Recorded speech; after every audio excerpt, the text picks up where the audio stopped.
say goodbye to manual recruitment. Research, product, design, engineering, and marketing want to talk to users. With Rally, now they can. Introducing Rally's MCP, your research infrastructure, accessible in the tools you already use. Here's what your team has already explored. Which study template would you like to use? I found 3 in your workspace. Here's what's happening under the hood inside Rally. Reops sets the guardrails. Everyone else moves fast inside them.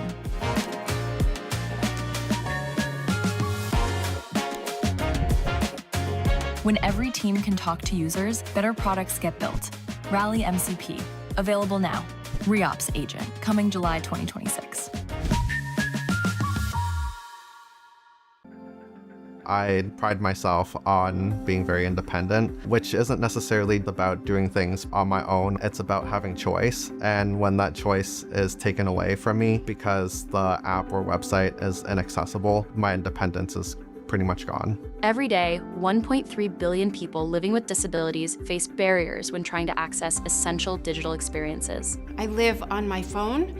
I use it for shopping. I use it for communication. I work online.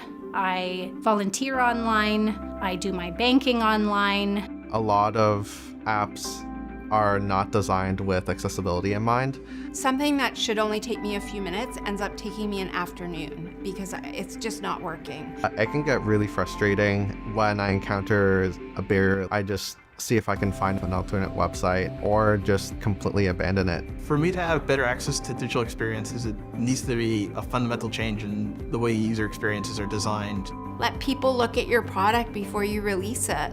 It's user testing. We just haven't been including people with disabilities. When it's more accessible and easier, you're more likely to stay on that program or even come back to that website. You're gonna have more satisfied customers, and that's just gonna be better overall for everybody. If my world is accessible, I am incredibly successful. Logo, Fable. Make it fable.com.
Research Week and Festival Pavilion. If you're excited, say woo! That went actually so much better than I thought it would go, I'm not gonna lie. The food was good, I got a little itis, we've been running around.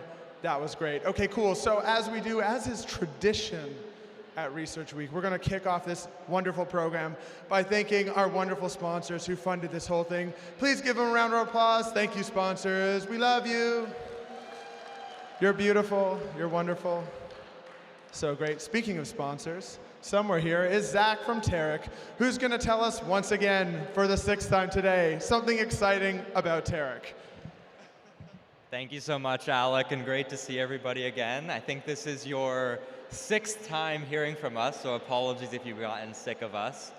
But no, I really just wanted to say thank you to all of you for coming this week. It's been a truly wonderful week, and this was my first Research Week, the first for the team, but it definitely won't be our last. And again, a big thanks to Alec and the entire Learners team and everyone who was involved in putting all of this together. Amazing. And yeah, so we are Tarek. We are a B2B recruitment platform. I hope all of you have enjoyed the hydrating water that we've had, the comfy lounge, and if you want to learn more about us, we'll be sprinkled out here throughout the day. But it was really amazing to connect with all of you and hope to see you at future Learners events. Thank you so much for coming, everybody. Back to Alec. Okie doke. Thank you, Zach. It is my very distinct pleasure to welcome our final host of Research Week, someone who I have learned so much from over the many years I've gotten to know her, especially with some spicy takes I've got to hear from her too. Hopefully we'll get to hear a little bit of those today. Her name is Christina Janzer. She's a research leader formerly of Facebook and Slack, and she has so many wonderful former team members who are in the room, who are leading research teams themselves. She's really one of the most special people that we know in our community. So with that, Christina, can you come up here and take it away?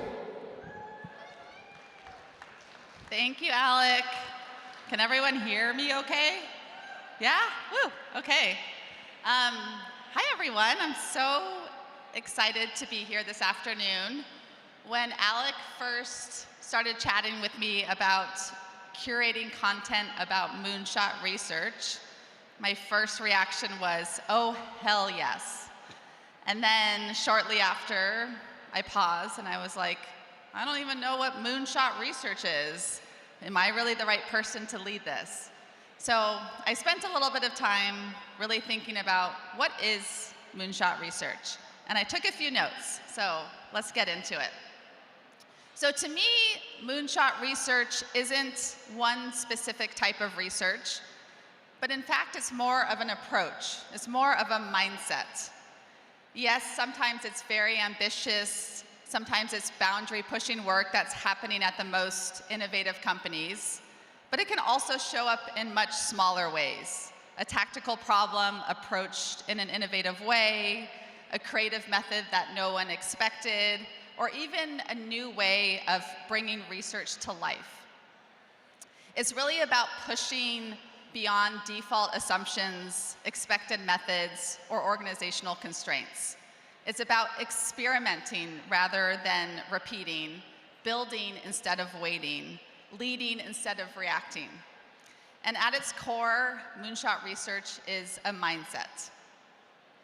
It's a mindset of embracing change and even leading that change, which I think you're going to hear about from many of our speakers today. I think when you do Moonshot research, you need to have a vision, a clear point of view, not just about what research is today, but about what the role of research is going to be in the future. And I think that, for me, this feels very important, especially right now, because as we've all talked about over the last few days, research is changing very quickly, AI is changing quickly, the way that we learn, the way that we generate insights, the way that we make decisions, that changes every single day. And so the question isn't what's going to happen to research. The question that I really like to ask myself is, how do we all shape what research becomes? What is our vision for the future of research and what is the role that we are all going to play in creating the vision that we're all passionate about. And I think that researchers have way more agency than we think, and I think that we all have the power to be Moonshot researchers. So today we are going to hear 5 very different perspectives on Moonshot research. Some speakers are going to challenge how we think, some are going to introduce new models for influence, and others are going to help us rethink the role that researchers play in companies. You all ready for that? All right. So really quick housekeeping. Each speaker is going to have about 20 minutes to share, and then there's going to be 5 minutes for questions, so get your questions ready. If we don't get to them, we will try to, or find us afterwards, because we will all be hanging out. Okay, so the first researcher that I am so delighted to introduce is Nicole Zhang. Nicole was most recently at Kalshi, and before Kalshi, she spent time at Robinhood, Slack, Airbnb, Twitter, and even founded her own company that was then acquired by Airtable. Nicole has seen a lot, and I'm excited for her to share her perspective of Moonshot research. Nicole has always inspired me, and a big part of that is the mindset that she brings and how she shows up. And it's always been, yes, let's all cheer for Nicole. It's always been one of curiosity, experimentation, and what it means to be in the driver's seat, even when sometimes you don't know where you're going. All right, welcome. Thanks, Nicole. Thank you. Hi, everyone. Hi, how are you? So my name is Nicole. Oh, this echo is crazy. Okay, my name is Nicole, and today I'm going to share field notes from a career as a Moonshot researcher. So what do I mean by Moonshot? First off, I want you to know that when Christina explained this segment, I was like, I have the perfect dress, okay? So that was the beginning of me wanting to talk about this. Moonshot to me means operating at the edge of what feels possible. And I think of 3 conditions. First is radical ego death. Second is high trust teams, where usually you're the only one representing your function. And the third is absolutely brutal conditions. And what that translates for me in my career are roughly hypergrowth, hockey stick, times when you're working so hard and you finish your piles of work, you go to bed, you wake up, there's bigger mountains of work for you. Hyper decline, code red, all hands on deck. Times where you're working with very talented people and the only thing that's happening is the numbers are going down. Hits your ego. And the last one, brutal stagnation. Absolutely brutal, like you're fighting gravity to bend those numbers up. So this is my bag, okay? And when I say career Moonshot researcher, I mean that I spent a decade chasing this from company to company. Every shot at the moon was a different challenge, and each time I met a new version of myself. Even when I wanted to settle down and stay, adventure would call for me again and again, and I'd have to go. Now, a lot of people ask me, actually not a lot, some people ask me once in a while, how do I keep getting shots at the moon time and time again? How do I do it? And what I like to say is some of it's luck, definitely, destiny, timing. Some of it's definitely hard work. You're not going to get the shot without the skills. The last part, which I think a lot of people forget, is that it's a choice. And it's a very simple choice. If you want to go to the moon, you have to get on the ship. And it's deceptively easy, because the real question at the end of the day is, what are you willing to give up to meet the moment? Now, sometimes I find researchers do get shots at the moon, and then they ask a million questions. They want to know the title, the scope. They ask the other people going to the moon what their job should be. Let me tell you something. The only person that can answer those questions is you, if you're given a shot at the moon. And so when I say that you have to be willing to give up something to meet the moment, what I mean is that there's always a trade-off. So for instance, it's easy sometimes. You pick a job, you love the people, sign me up. Sometimes it's really hard. For instance, in order to work with Christina at Slack, my angel, I had to give up a job at Airbnb with some of my favorite, coolest researchers I've ever met. And in order to co-found my own startup with funding from a top VC, I would have to give up my job with Christina. Sometimes the thing I'm giving up is just who I thought I was. A title, a team I built, a roadmap I really liked and wanted to execute.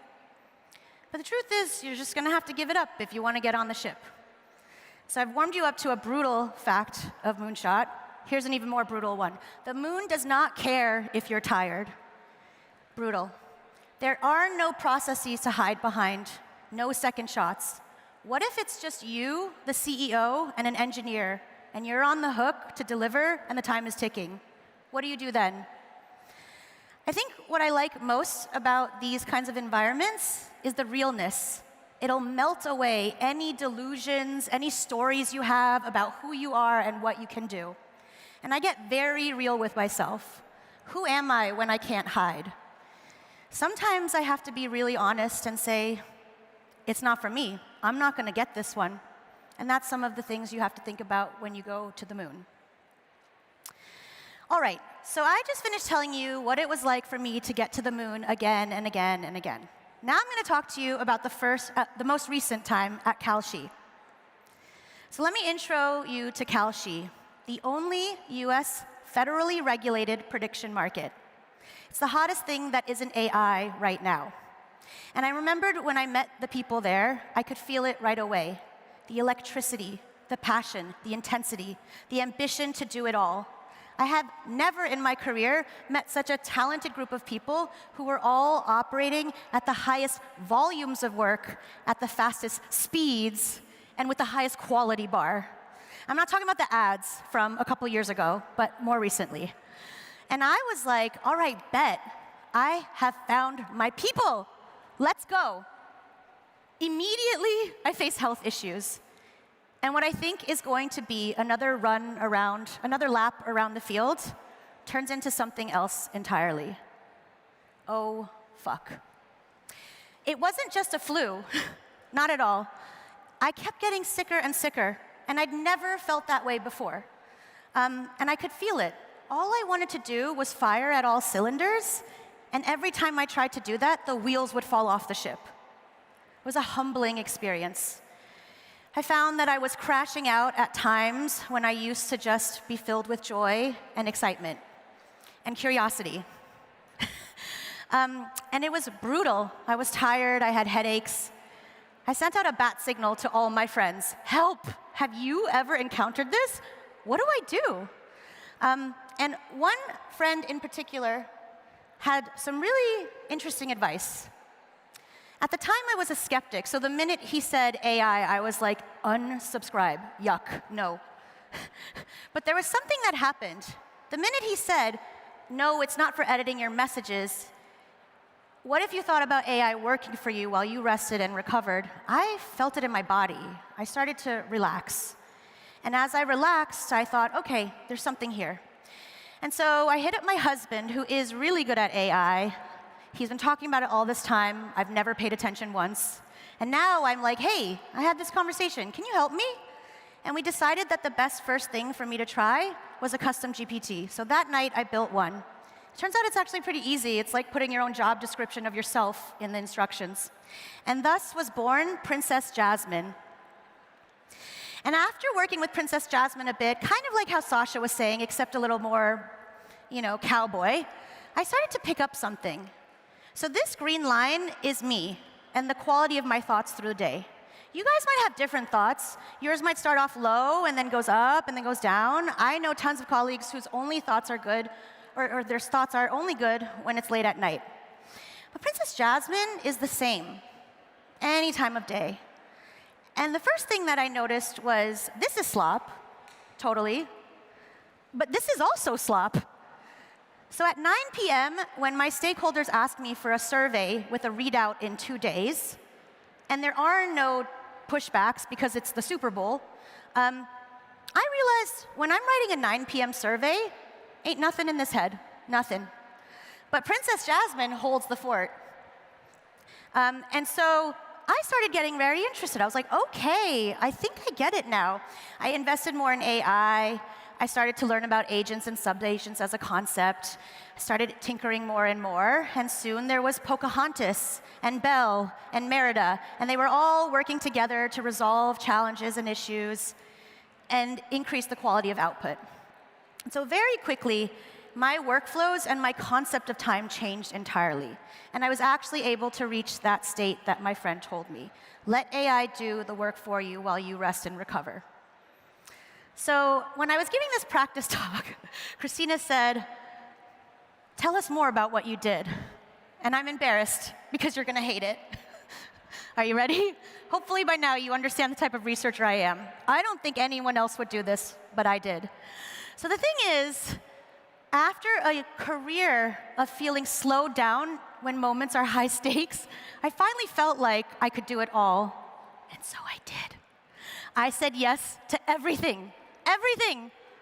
And it was glorious, glorious. Mostly it was curiosity. I was like, what if I do? What would happen? Does everything break? Is it all nonsense? Is it more slop? And I can't actually show you what I did because it's all proprietary, but I can tell you the shape of what it looked like and how it felt. So it looked like this. I was able to support the equivalent of a 20 to 100 person team in any given week. And that netted to something like 300 to 500 interviews, some surveys, and if it was a tight week, we'd also do some field work as well. And it was for 4 different departments, 9 verticals, all the markets that we support, including all the tentpole events, which is like the Super Bowl, March Madness, Oscars. And I aim to have 1 to 2 day turnarounds at roughly 80%. If it's a super important area, we'd up it up to 100. And just aim, since we had such high volumes of work, to just get better rep after rep. And I have to say, my favorite part of this is something that one of my colleagues once told me. I asked her why you work out so hard, because I would never do that. And she was like, sometimes it feels good to flex. And that's exactly how I felt. It feels good to flex. I replaced a whole department, and I think all of you can too. The other part is the stack behind it. So how did I get all this work done? And I roughly split it into 2 areas. So the first is the group of AI robots that help me execute the work. So anything from study design to shipping the study to then gathering the data back. The other half, though, once you get the data back, if you've ever used the tools and the outcomes that people sell you, you know it's not good. I quickly realized with the volumes we were doing and the bar that we had for our stakeholders that we would need to move to Claude.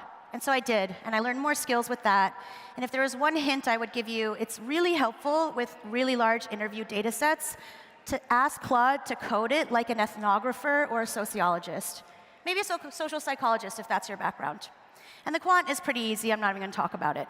Oh, there was something I wanted to call out here. So it was a team of Disney princesses, and what I found that was most helpful is to have them have a similar intellectual backbone, the same kinds of trainings that would be relevant to this area. I added my favorite textbooks from grad school as gravity wells for the LLMs to reference, and Kalshi context. And then the key was to vary the focus of each GPT or Disney princess so they could actually contradict each other, bring up issues, check quality, and that's when things started to really get better. Okay, so what was the impact of this? What I like to say, and if you've ever worked with me, you've heard this a million times, I've actually changed the slides so it looks like different stories, is that I believe in our field, the atomic unit is the breath. We inhale insights, stories, stats. We exhale pixels, strategy, code. Inhale, exhale, inhale, exhale. And in that world, I think research's role is to bring in the oxygen. And that is exactly what I did. I finally was able to bring in oxygen in near real time. And like I said, it was glorious. Absolutely my favorite thing I've done so far. Something I dreamed of. And I think this is where a lot of papers are like, oh, What if the quality is not good?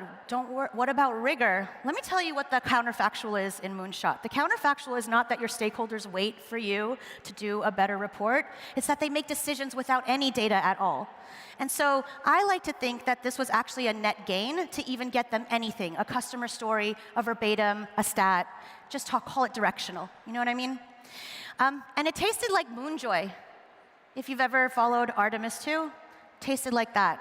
After all this time, seeing the moon from the Earth, to see it up close, to talk to customers in 3D, was awesome, absolutely awesome. One of my favorite things is a stat or a verbatim that would just drive one of my stakeholders to make their product better, an unlock in a user story that made them think about things a little differently. So this is kind of what I felt, and there was one philosophy behind it throughout my whole career, which is that ballerinas tear up their point shoes in order to dance their best. And if you've never seen this, I highly recommend you watch it. Part of this is when you get a new ballet shoe right out of the box, if you don't break it in and customize it to your needs, you will get hurt. And I've seen some builders, some engineers, product managers, designers tinker with their tools like this as well. Couple of researchers in the room. Tinker with their tools in order to make their workflows, tinker with their tools and workflows in order to master their performance. And so I have one question for you today, which is which part of your workflow is ready to get fucked up so you can do better work? All right, so I've talked to you about all the things that I experienced, the impact, the glory, the benefits. Let's talk about the cost. So all this time, I'm getting sicker and sicker. It turns out I have optic nerve damage, and my eye pressure is through the roof, and if I don't get it under control, I will most certainly lose my vision in the next 10 years. And it's not something you can delay. You can't be like, oh, in year 5, I'll start treating it. It's the decisions I make now that compound and either lead me to have my vision or not. And so suddenly, it went from the moon being Kalshi to the moon being my vision. And I was confronted with this question. What was I willing to give up? I had to give up my job. Who was I when I can't hide? Turns out I'm someone who puts my health first. And I needed this shot at the moon to really see that. Was I too greedy to want those many shots? Probably. Would I do it again? Absolutely. No regrets. And so now we get to the last part of our chat together. Coming back to Earth after my shot at the moon and my reflections therein.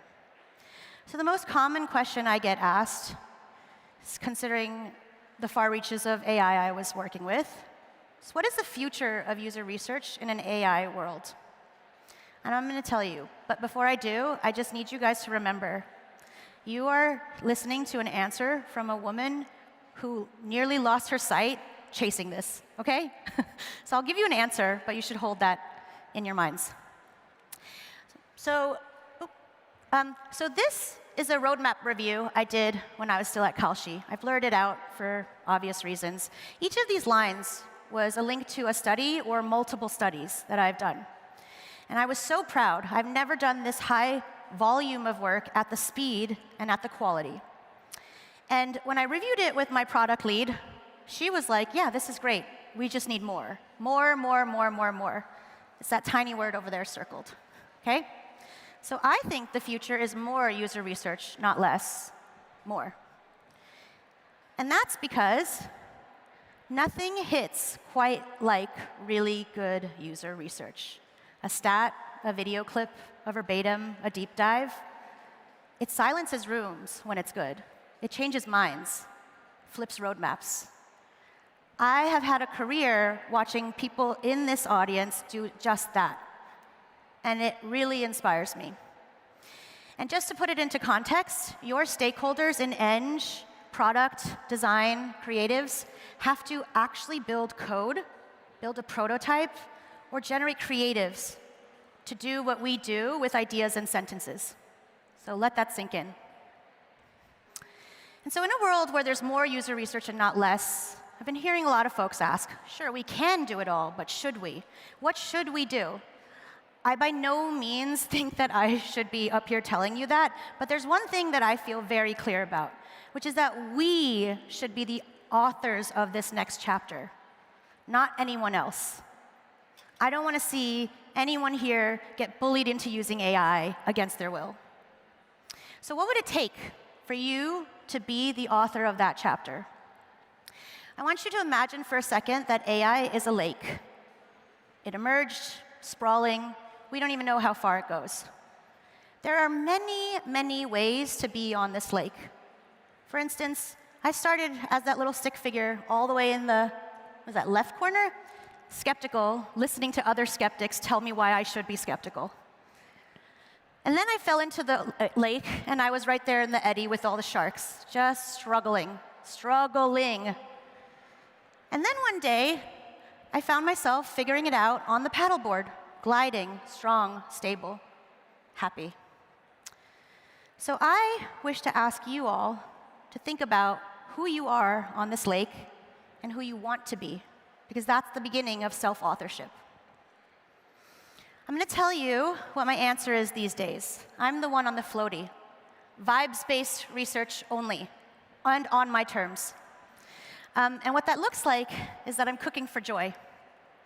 I'm looking for data sets I can use that are available on the internet, or hookups with anyone here who wants to give me access to their tool.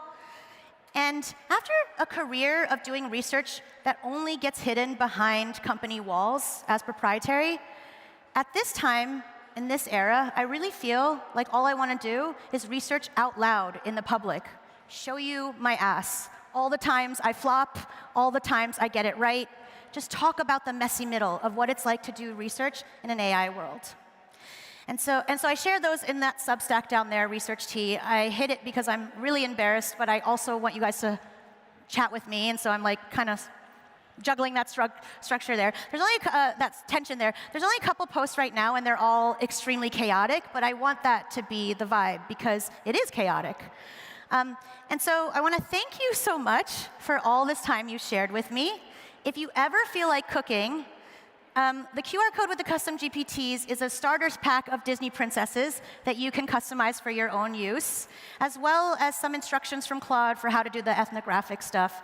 You might actually hate it. I want to know. So please hit me up and let me know. And if you ever want to collaborate, check out the other QR. I'm dying to work with all of you. Thank you so much. And that's my time. Thank you, Nicole. Okay, we have time for a couple questions. So if you have a question, raise your hand, and there will be a mic that comes around to you. Okay, we have one over here in the second row. Thank you. Thank you. So I have a question regarding, what you were talking about. There are moments when you have kind of a, it's late at night, it's like your slop, versus the AI slop, and you said that, stakeholders are moving fast, so they're going to make decisions regardless. But if you're doing a study with AI and the quality is not there, and actually your stakeholders make bad decisions based on data that you gave them, how is that not shooting your credibility in the foot? Yeah. So how do you deal with Totally. How do you do quality control? Oh. Absolutely. Yeah. There's a couple different ways. You can be very rigorous and up the quality. My favorite is the cowboy style, which is it only takes me a day to do it, so I'll just redo it. I'll redo it again, and we'll get to rigor that way. And I feel like that's something that is often misunderstood. It's a flex to tell your stakeholders that you could do the whole study, soup to nuts, in a day. It de-risks everything. And so some of it is just rapid iteration until you start to understand what you need the AI for and what you need and when a decision is good. There's also times when we will just run the experiment and quickly learn and then build that back into the AI, if that makes sense. But yes, you could totally go the other way, just really proper, thorough, more detailed. This is just for the circumstances. Actually, related, I would say there's one other thing. I was just stumbling on this research recently. There are 2 types of errors that I think are super important for y'all to think about when it comes to AI and how accurate it is. The first is when the AI says something that sounds correct, but it's absolutely wrong. The second is the times when AI sounds wrong, but it's actually correct. Those 2 have fucked with my head so many times. I want you guys to be a part of that riddle and think about it for yourselves. Awesome. One more? Yeah. Hi, my name's Megan. Thank you so much for this inspirational talk. I'm curious, when you have the volume of research happening of 20 to 100 researchers at one time, what does a day in your life look like? Yeah, totally. It's so funny, you know, you'd think it was chaotic. It's actually way more organized. If you think about it, Pocahontas, Jasmine, Merida, and I can get in a room anytime. If Pocahontas disagrees with Jasmine, they don't need a break. They don't need 2 more weeks to come back to it. They don't need any coaching. They always have a resolution. And it's only up to me to be the editor. So it turned out that having everything organized, streamlined, not deduping, was so much easier because the coordination costs were reduced. So that's my answer. It's not, I don't know if that answers your question, but that was my experience. Awesome. Thank you so much. Let's give one more hand for Nicole. Thank you.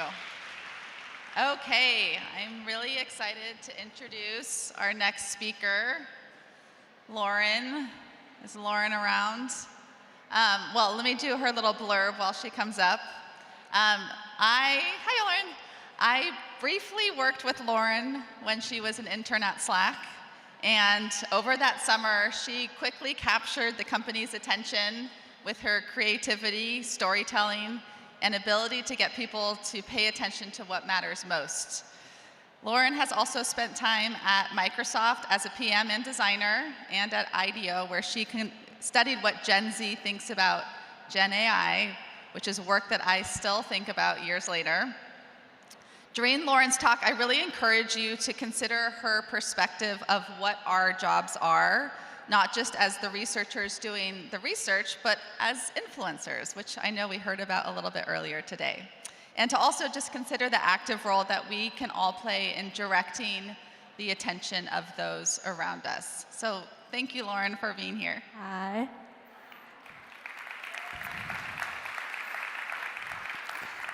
Hi, everyone. I'm Lauren, and I'm super excited to talk about Moonshot research reporting. And we do this by becoming a crafter. Here's research, the thing that we know and love. And it's in a bit of an interesting place. Research is changing, and that's why we're all here. First, we're living in the attention economy. It's not the first time we've heard this conference. Everyone's attention is limited. At work, this looks like new messages constantly. The PMs and execs are getting DMs left and right. It's piling up. There's always yet another channel and another.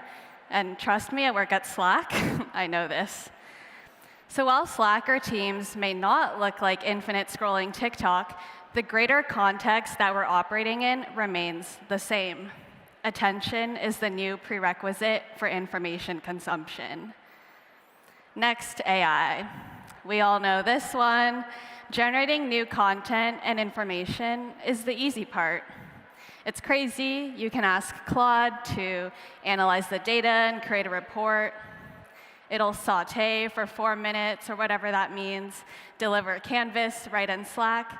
As content generation accelerates, so does noise. Lastly, the ever-shifting organization. Direction and strategy changes often, which adds to the noise and information overwhelm. It can feel really distracting. In the midst of the attention economy, generative AI, and ever-shifting organizations, you end up with a very noisy, unfocused environment. And as researchers, we have to be like, hey guys, there's some important insights. Can you please pay attention? In this moment of research, this means we must cut through the noise. How do we do this? We optimize for memory times impact.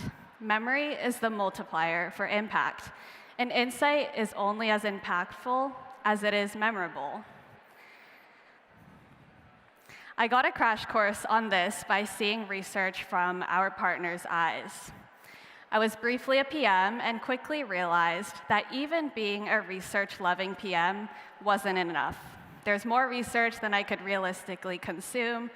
I definitely had like 10 tabs of decks and only got through 2 to 3 end-to-end with my full attention.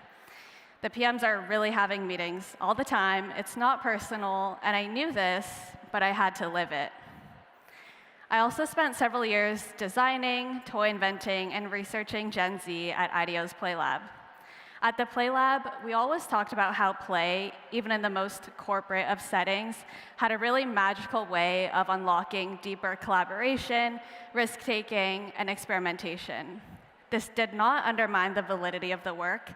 It elevated it, and it will totally surprise you in some of the best ways. Now I lead research for the Slack mobile app.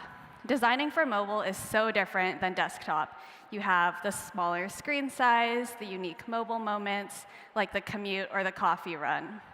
This inspired me to lean into mobile-first formats for my research, too. Of course, my mind goes to vertical short form, which we'll get to very soon. So somewhere along the way, seeing research from all these various angles, I had a realization about being a researcher. Craft is something we hold. It's our research ethos, knowledge, methods, rigor, all of the good stuff we nerd out on and makes us who we are. While crafter is active. It's an active role. It's what we do. It's how we practice, show up, collaborate, create. So these two things, they're not in opposition. It's a yes-and situation. I like to think of it as magic versus magician. Great, you know magic, but have you ever thought about becoming a magician? When we change the language, we can actively step into the role. So here's my pitch. Build on craft, become a crafter. Craft is forever important and non-negotiable, but craft alone won't get us impact. We're here to strategically direct, we curate. Crafter is how you put craft into practice. So now that we can think of ourselves as more than researchers and as crafters, that lets us get more creative and expansive about how we make impact. To do this, warning, we must challenge some long-standing beliefs and ways of working, such as new research reporting formats, what might be the opposite of a deck, internal company culture, which can make experimentation feel really risky at times. How will this be received? How will this change the culture of research? We'll also have to rewrite several parts of our job descriptions. And ironically, sometimes too fun is the scariest question, depending on the work context. So let's say we put all these 4 elements in conversation and challenged each of them. Would this compromise what we believe is most effective about traditional research reports? And what if becoming a crafter is the role that lets us craft, challenge, and reimagine how we maximize memory and impact? We'll take a look at 3 examples today: research reels, wrapped, and data cards. Let's dive in. For research reels, I turned my research deck into a TikTok. I can't play the full video, but I'll break it down in the next slides, nor do I want my face on blast on this huge screen. The reel starts with a hook. Here's everything you need to know, a playful headline or analogy.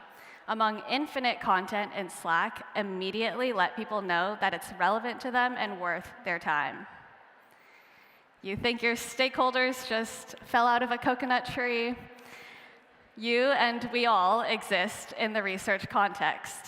Even in an experimental format, we can't forget best practices. Always ground in the research questions and goals. Even one sentence is sufficient in the TikTok. This way, stakeholders are also oriented to interpret the following findings.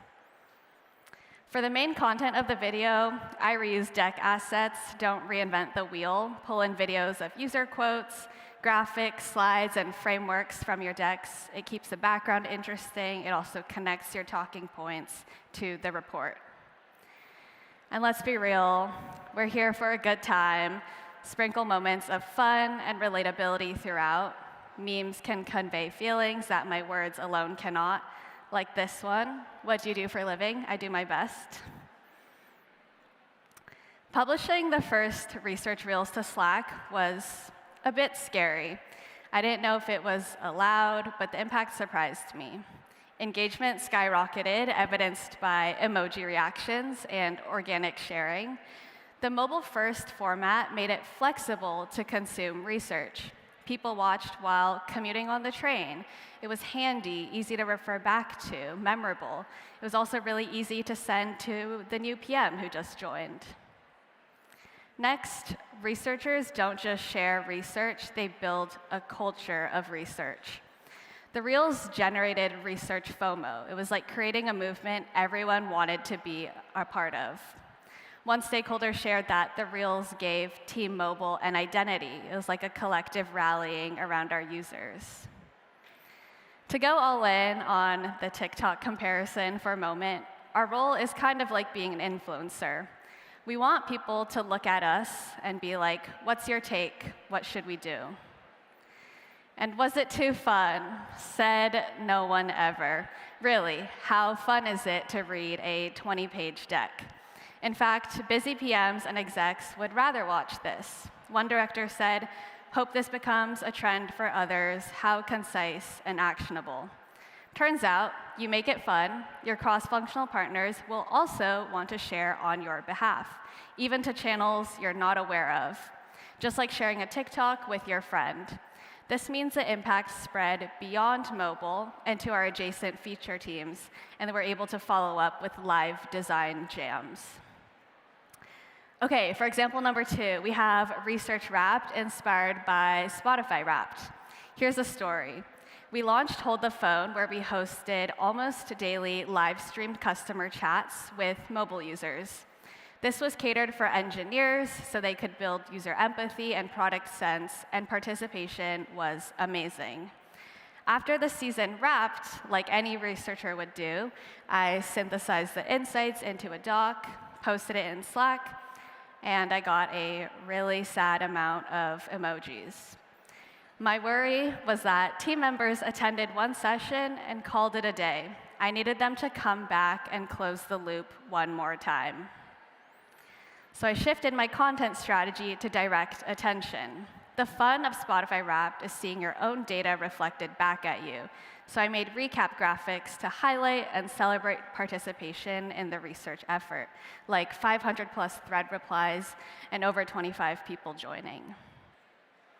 Through this, I learned that you really just need the first click.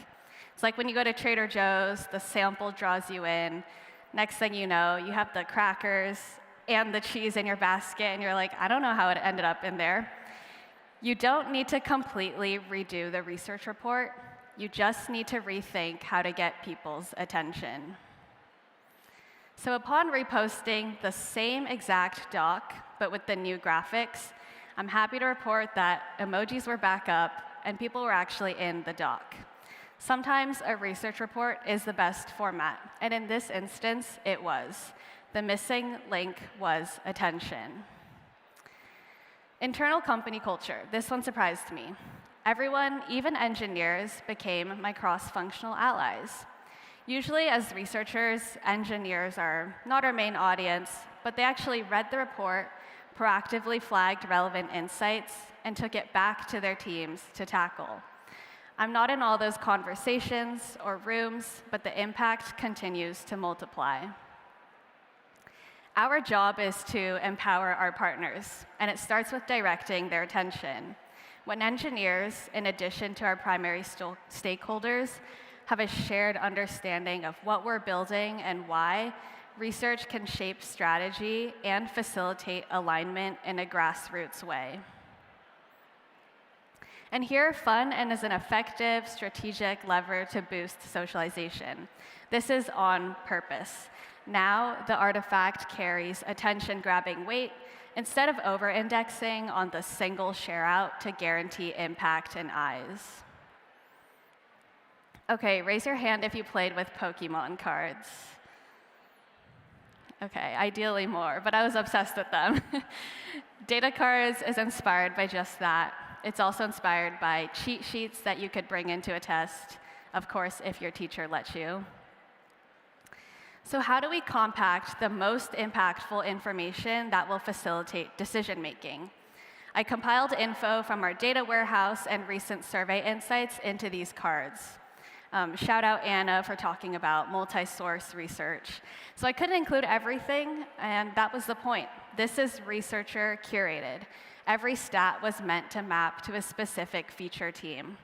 Here, the keyword is snackable. Anyone in Slack could download these cards and have them handy.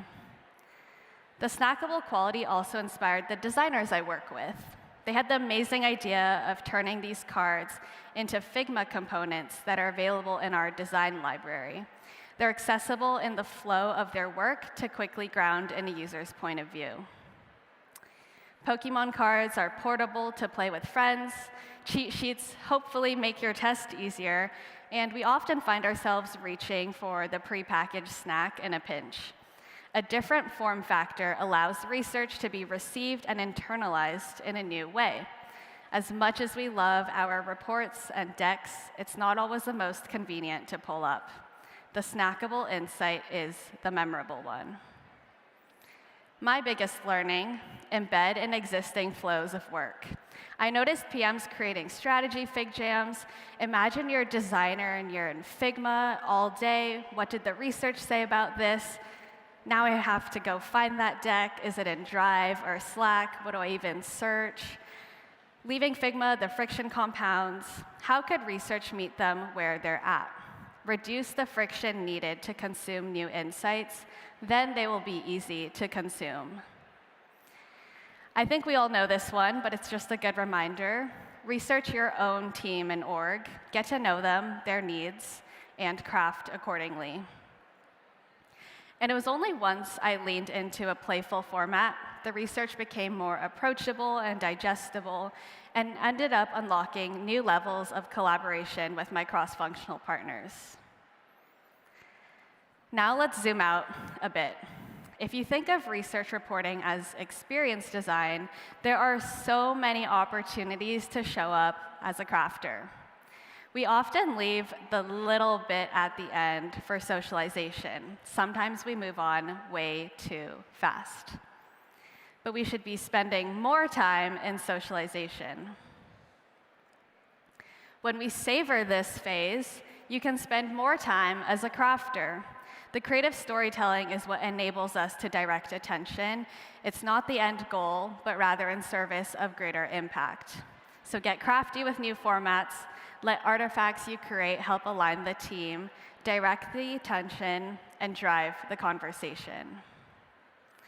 There are a million ways to get crafty, and inspiration is everywhere, like TikToks, memes, social media, zines, data journalism, anything that's grabbing your attention in real life, pay attention to that. What if I told you that you could get crafty tomorrow?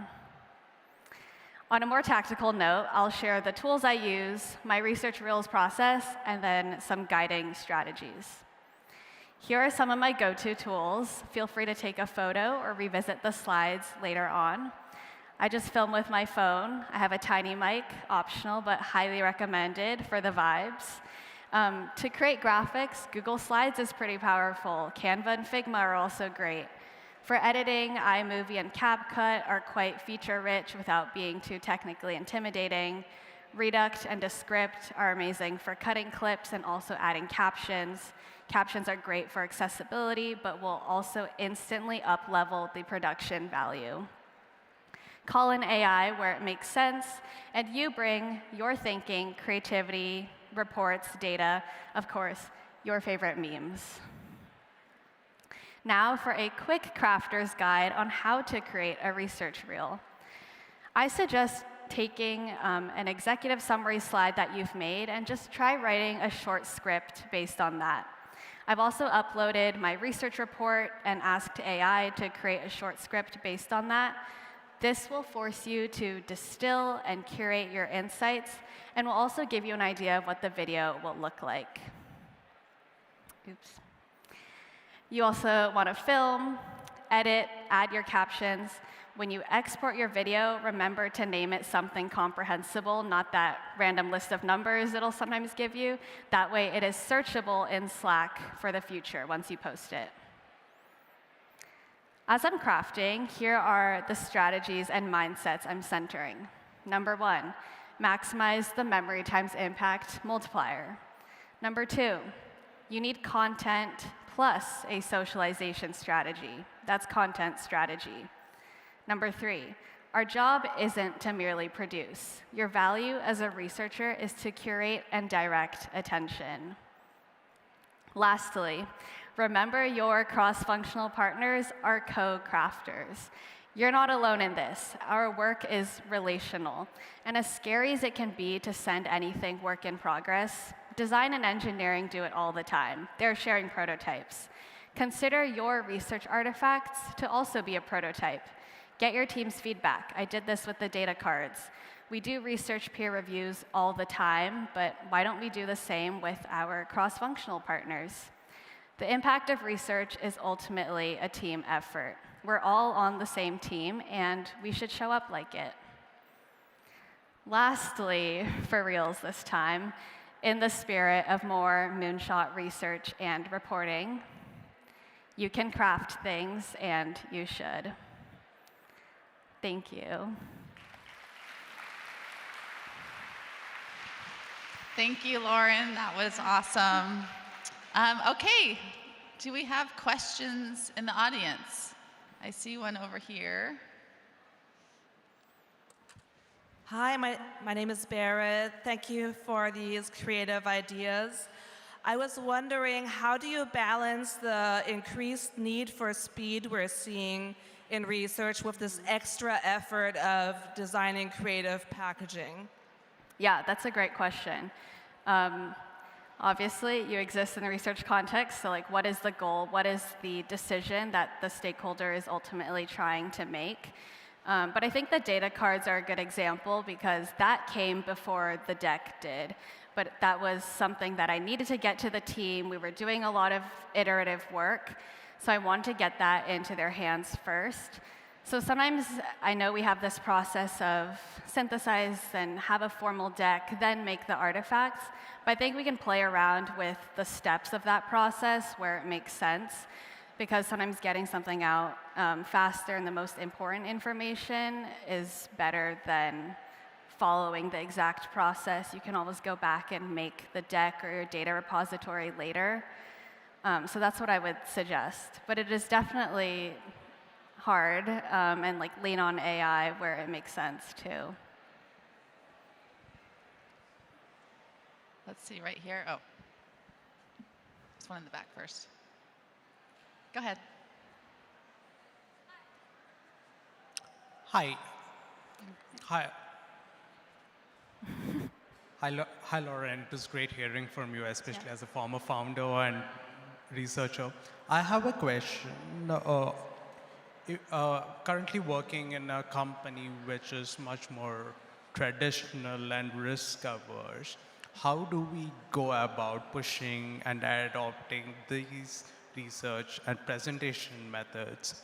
And do you think this risks oversimplifying the nuances of findings that we have in case these are time-sensitive or so on? Yeah.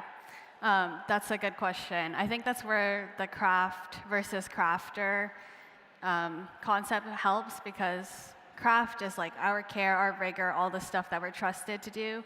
Crafter is this like secondary mindset that we can take on and apply where it makes sense. And so if there's research with a lot of nuance, you actually want people to read the deck then you might want to take an approach similar to the wrapped example, where I want people to be in the doc, I want you to engage deeply, but I just need you to click in. So the report doesn't change, just the surrounding artifacts to direct the attention does. All right, I think in front here was next. Thank you. Hi, my name is Tara, and I'm a researcher at Pleo. In the spirit of building in the open, I'm wondering what are some experiments you've tried in creative artifacts that haven't worked so well, and how have you iterated the ones that you have shown us? Yeah. Okay, here's one that I'm like currently noodling my way through, which is the microsite, which is increasingly easy. Like with AI, you can ask Claude to make a little interactive microsite or like journey map. That one, I can't tell how successful it is yet. I'm still feeling it out because in the way that you have to have people like leave their work and go dig into a deck, a microsite is something that's very external, and it's nice when something embeds within where you're already working, such as like Slack or Teams. So I don't know if a microsite is like a glorified deck, but it's having some of the same elements of friction. I think the microsite is more valuable for myself, so I made a data card microsite so I could automatically update the cards. If anyone does want to go there and download it from there, they can. But that's more for me, whereas I think the external artifacts, we should aim to create less friction for our stakeholders. So that's one I'm like still figuring out, still prototyping. All right, I think we have time for one more. Maybe over here in the front. Okay.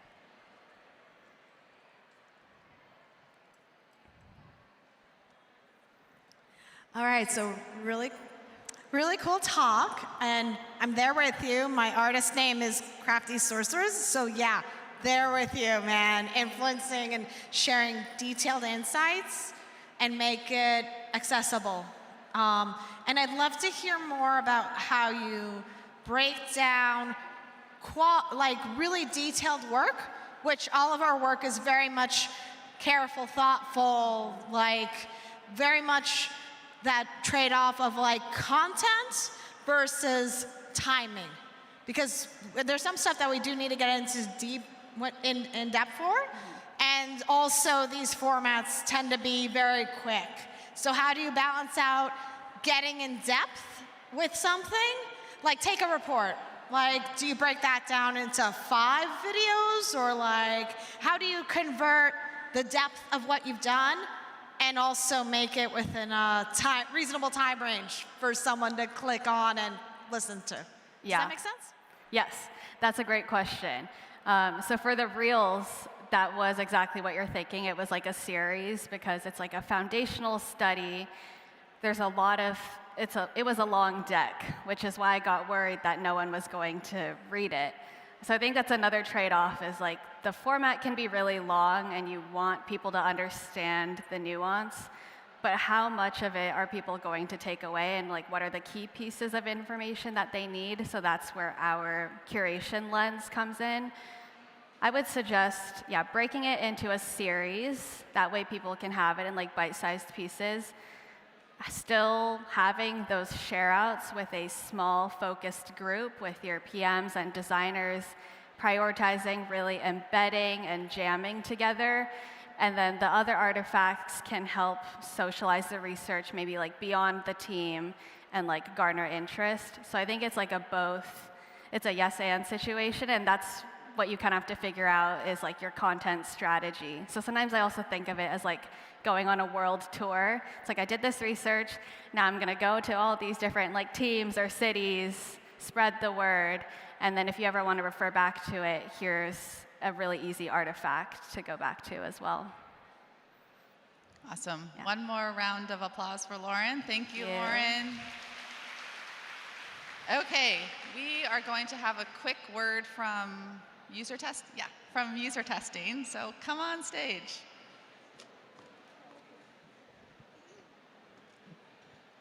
Thank you. All right, that was me testing out the mic. So, hi, I'm Leah Hogan, and I'm with User Testing.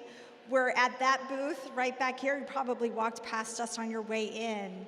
And we're here to answer your questions about the platform and where it is that we're going. And I'm also just here to share a little bit about what it is we've recently released and what it is that we are thinking about going forward. And I think at the foundation of that is that we are still laser focused on ensuring that you get to connect with the right people at the right time. So we made investments in both the platform and in the merger with user interviews to ensure that you can do that. So a few things that are new in the platform are, I know a lot of you are interested in multivariate preference testing, so we've called that balanced comparison in the past. We are now going to allow you in the converged platform to test more than 2 options at once. In addition, we have integrated AI workflows into the platform as well. So there's AI test creation, as well as first-level analysis. So you can get AI themes for both the interaction tests as well as surveys. So we're really looking to accelerate and augment the workflows that you're already building in a technology-focused AI way. In addition, we are also releasing a report on how to evolve your research practice to become more strategic in this AI world. And so we've got, if you head back, about 20 advanced paper copies, and we will have it available in a digital format at a later date. So if you have questions, if you want to nerd out about research or where it is that we see things going, please come see me or one of the other folks at the user testing booth and connect with us, because the conversation doesn't have to stop here. Thanks. So much. Thank you so much, user testing. Okay, let me just put my water down and my phone. Okay, so I'm very excited to welcome the next speaker, Molly Sands. Molly currently leads the Teamwork Lab at Atlassian, where she and her team study how AI and distributed work are transforming teamwork. But what I really love so much about the work that she does is that she's not just studying the future of work, she's also building it through large-scale experimentation, which she then translates to product strategy, shares externally with customers and the media, and ultimately shapes how the entire industry thinks about teamwork and AI. It's really, really inspiring, and I've been loving keeping up with her work. So I'm really excited to chat with Molly, not just about her incredible success, but also just about the path that she took to get there. What I have learned from my chats with Molly is that this journey wasn't handed to her, right? It came from her strong vision and her willingness to keep moving forward. And to watch for opportunities while not waiting for permission. So come on up, Molly.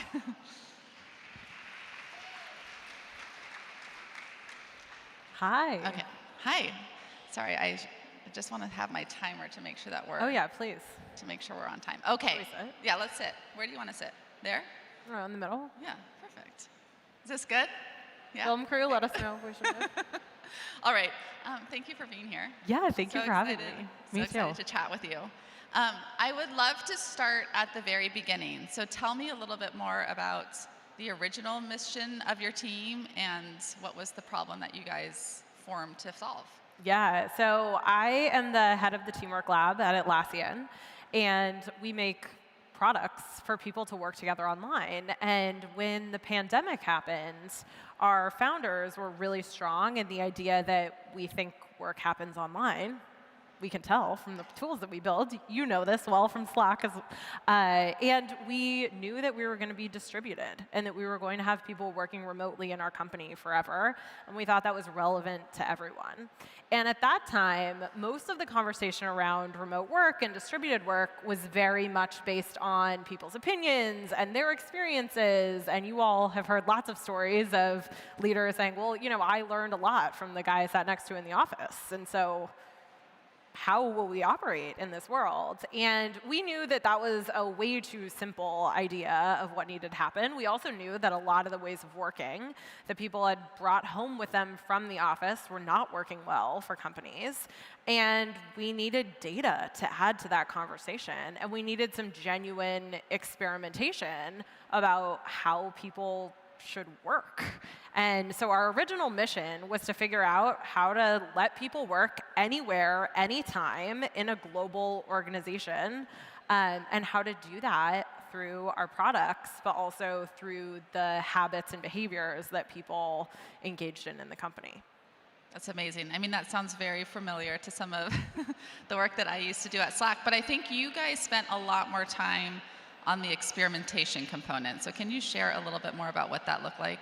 Yeah, and I think this is really where it fits into this idea of moonshots and is very relevant to all of us today. But how do you study something that doesn't really exist yet, right? We're all used to doing research on things that are real in the world. But when we come to these moments of profound change, especially with technology, we thought the right way to figure this out was actually to change some things and see what happened. And so my team's original mission was taking teams at Atlassian and completely transforming how they worked top to bottom, teaching them how to do things in new ways, changing the ways they connected and communicated, and then measuring the impact of those changes. And we started with that as the core, but very quickly expanded from there, right? Because just knowing that something works in some of the teams in our company isn't really sufficient, but we could capture these, I like to call them pockets of magic. So these places where teams are doing something differently or they're willing to, and we can start to capture that and export it to a lot more groups, study how they work. And then, we actually needed to know that for the whole world because we're building products for 300,000 companies. And so we started doing these huge scale industry studies, and we started doing a lot more qualitative work, and we started doing a lot of work with our customers, and we started having transformation programs. And now we work with F1, changing how Atlassian Williams works, and all these very, very cool things.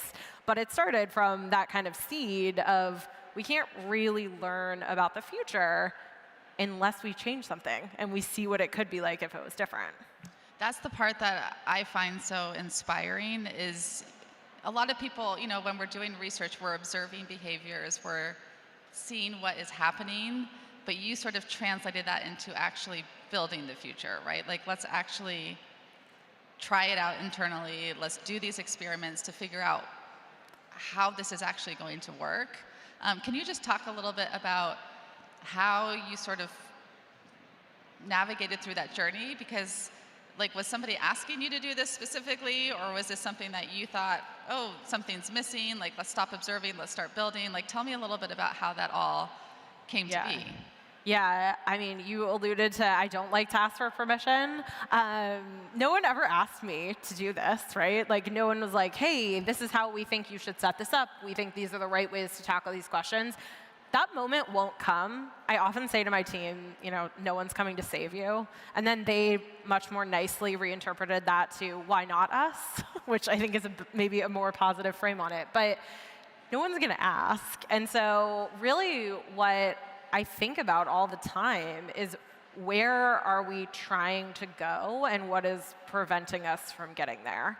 And so when I started doing all of this work to understand distributed work and remote work, the problem was everyone just has a lot of opinions, and we don't actually have a good solution to offer them. And so in that moment, it became clear that adding a lot more data about why employees wanted to work in certain places and adding more, about how they were spending their time could be useful, but it wasn't actually going to offer them a real solution. And so it became pretty clear that we needed to do something that would give us a more comprehensive answer to that question. And that's usually how I approach my work. I love research methods, and also I don't care about them at all. I like to use them all. I like to use them very flexibly. And my team has all sorts of different skill sets in order to be able to do that. But my research team isn't even all researchers. We've got a bunch of amazing researchers. Can you talk about that? Because you also have a really interesting career journey, but talk about not all of your research team being researchers. Yeah, so I'd say it's about half, and lots of them they're experts in social psychology and IO and all these fields where they've really like studied people at work and studied the products people use at work for a long time. But I also have amazing content experts. I have people who have done deep transformation work for a long time. I have learning designers and content designers on my team. And at this point in time, as people are they're talking about how the boundaries between functions are collapsing, and that's a conversation we should be having. It's been fun and interesting to say, oh, I've led a team like that for a long time. I used to keep that a little bit under, keep it a little under the radar, because functionally that can be a little funny. But what we really need is to go end to end, right? We need to understand what are the best teams doing, how do we build experiences that get other teams to do that and have the technology actually do the heavy lifting for us. And then, our work flows a lot into the media and the press and into our marketing strategy of how do we help people understand that we are actually building for the future. And those are the people you need and the skill sets you need in order to do that full end-to-end journey. But what I love is that, and I think we all as researchers, we have a very important superpower, right? We're very close to our customers, to user needs, to what people, the biggest problems that need to be solved, right? And so it's our responsibility to push that forward, and we can't wait for someone sometimes we just can't wait for someone to ask, right? We have that conviction, we have the vision, we have this responsibility to just plow forward. And I think a lot of the time people don't know what to ask you for in that way, right? So when I think about this, I think about the business leaders I work with and the people building amazing pieces of our platform, and I try to think ahead of where are they going to get stuck? And I ask them, what is it that you're just not sure about right now? And they'll tell you. They know what they're not sure of. And so when you start to frame the conversation around that, it becomes a lot easier to pull some of those threads of, if we knew how this worked, that would be really helpful. Yeah, and I think that helps you get out farther ahead so that as they come up on decision points, you're already ready to go with answers. Yeah, that's a great tip. Okay, so something that you and I have talked about, and I spent a lot of time, actually, Brian there in the front row, we worked together on sort of Slack's version of the Future of Work think tank. And I would get a lot of questions like, gosh, Christina, how did you get so lucky to have that job? That seems really cool. You get to talk to the press and go to conferences and be in the media. So can you help me, or let's dispel let's dispel a little bit of that. Tell me a little bit more about how that actually happens. I love this so much because I can't tell you how often people are like, oh my God, you're so lucky, this job is cool. You only research interesting things.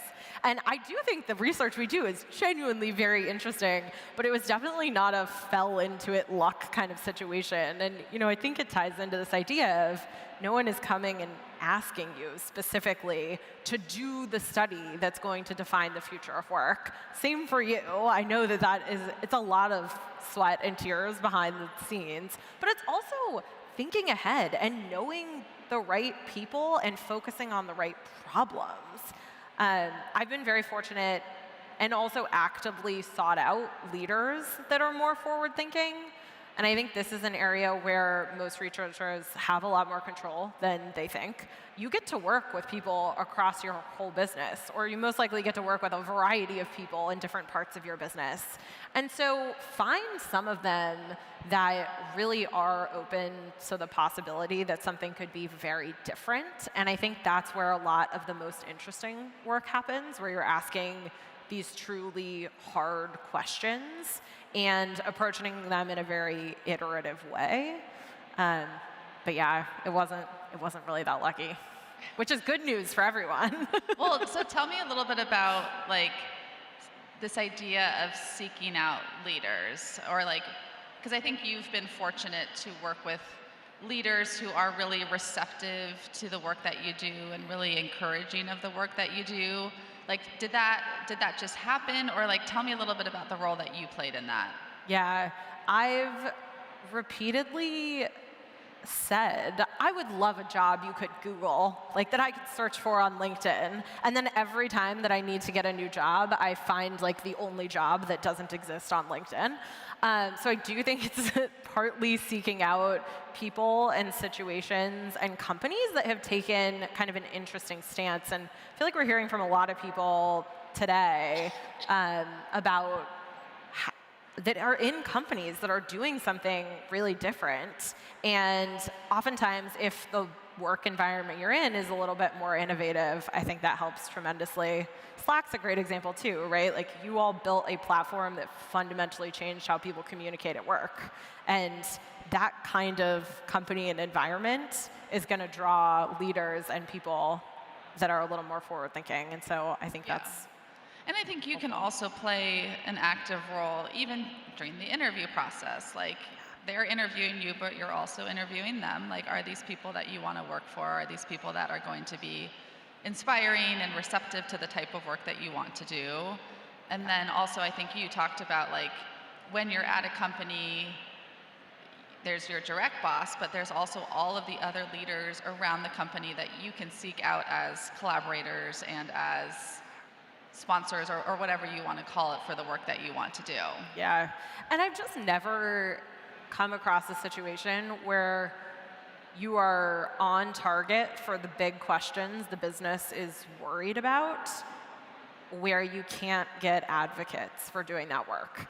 And I think it is about finding time to think a little bit more broadly about your portfolio and what's in it, and what would be the next thing that would change the conversation.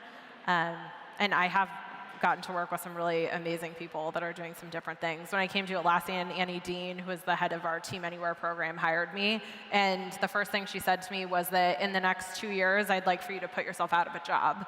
And I was like, oh, okay, well, this is day one at this job. So I wasn't like fully prepared for that, but great.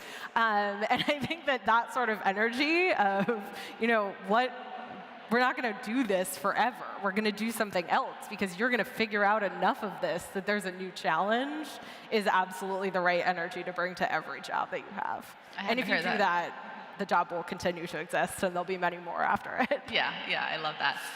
Can you share maybe some tactical advice of, like, if you are seeking out, you know, other people beyond your direct manager to work with or to be receptive to the work that you're doing, like what do those conversations look like? Like how do you have that conversation? Yeah, okay, so the first thing is you have to be very curious. And I have spent a lot of my career, I haven't always been a researcher. I did my PhD in psychology and like that's where I started, but then have worked in product and in marketing and a few other spots too over the course of the last many years. And getting to understand what those people are solving for is really the thing that's been the best for me. So like spending time with people in other jobs, other functions, whether that's inside your company or even just, you know, you can do like your users, the people you talk to, like really getting a sense of how are they going to approach, what are the things that they're thinking about, how are they going to try to use that information. That has been the most useful thing I've ever done, because it's really different to think about the rigor of the work and how do I get great high quality insights in front of you. And that's super important. But then when you're trying to make a decision, being the consumer of that research is way different, right? And the amount of questions you have around it is different. And the amount you care about the details of any individual study is actually like very little, which I think all of the speakers in the Moonshot research have really talked about. And so the more that you can kind of think about what does this person actually need to do and be ready for that, that helps. Yeah, I think that's great advice. I think we've heard it from earlier speakers this morning too. Like we as researchers can be researchers with our stakeholders, right? And like let's be curious about what they're trying to accomplish and how we can be most helpful and how we can, you know, support them in their goals and KPIs. I mean, that's literally our jobs, right? And so applying that at work to help yourself makes a ton of sense. Yeah. Okay, we're going to take a pivot.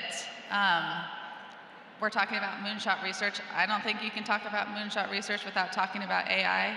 Yeah. So I think that maybe not the researchers that we just heard from, but I do think that there is a healthy amount of fear about AI. So for people who feel a little bit fearful of what AI is going to do to researchers, what would you say to that? Yeah. So I think this is actually a really exciting opportunity where everyone has to redefine what their job is. And actually in some of the panel earlier today, they talked a little bit about this idea, but all of the boundaries between roles are collapsing a little bit. There's also places where your taste and your expertise is getting so much more important. We are amazing at thinking about problems. Like everyone in this room knows how to do that. They're good at defining problems. That's an amazing skill set to have. But I think we have to show up and say, hey, in the future, this is how we are going to contribute. We are going to help companies understand the problems they're trying to solve. We're going to help them figure out which problems are actually worth solving. And we can get you pretty far in the right direction, so you're not just aimlessly guessing at what people need. And that's not going away. I think that making dashboards and a variety of the different activities that we do are going to drastically change. I think that's exciting because a lot of that work, we don't have to do it, right? We can then think about these big moonshot problems, and that's what's most energizing to me about research. And so I do think embracing AI, learning really how to use it and how to do your job with AI in the mix is super important. My whole team is now, to the point about putting myself out of a job. I kind of did. We figured out a lot about distributed. You all work from lots of places on your laptops. We know a lot about how to do that really well. And now my entire team is focused on what does work look like with AI? What does it mean to have teams of humans and agents? How do they communicate? How do we bring that to life in our technology? What do you need to know? And how do we actually design all of these AI products for the way that people work? Because that's the tipping point that we're at right now with this technology, where it's actually getting harder to work because you need so much cognitive capacity to track a million things and to learn to do everything totally differently. And I think we're going to see a huge swing towards how do we now design for people being really key in this mix. Yeah, so there's a couple things I want to dig in on, like what you just said, which is like all of this new technology, we're working with agents, we have just who we're working with is just more complicated now, right? Like there's so many research questions there. Like we have to all figure out how to actually do this together, and who's best to figure that out than researchers, right? But then also you said something before about like our superpower is figuring out what's most important, or figuring out what the opportunity is, or what the biggest user problems are, right? Like building, designing, that's all getting so much easier with AI. But what's not going away is like making sure that we're building the right things and that we're focused on the right problems. And that's what everyone in this room does so well. So how do we like really lean into that? Because that's never going to go away. And like that's so exciting that that's us. Yeah, and I think that's the work that drew us all to this in the first place. Almost every researcher I know was very interested in people problems, right? And how do we solve them? And so getting the opportunity to direct more of our attention there, I overall see as a good thing. Well, we're almost out of time, which of course we didn't get to all the questions. I would love to just maybe close with like, sometimes I think we talked about this, especially when we were sort of chatting beforehand. I think sometimes, and I will be the first person to raise my hand, sometimes I get in my own way. I think sometimes researchers can get in their own way. I'm curious, like, what would be sort of one piece of advice that you could give people, especially as we think about where we are with AI, with everything that's happening? What would be one piece of advice that you would leave this group with? Yeah, I think that I often see researchers get less focused on the problems and building actual solutions to them, and a little more focused in the wrong context on how they're going to do that. So overly focused on methods, talking maybe too much about rigor. A lot of that stuff should happen within your research team and is super important, and we all know how to do good, high-quality work. But when you think about what other people are going to consume, it matters so much that you have more comprehensive answers and that it feels like you're offering solutions or paths or alternatives and really helpful information to move that forward.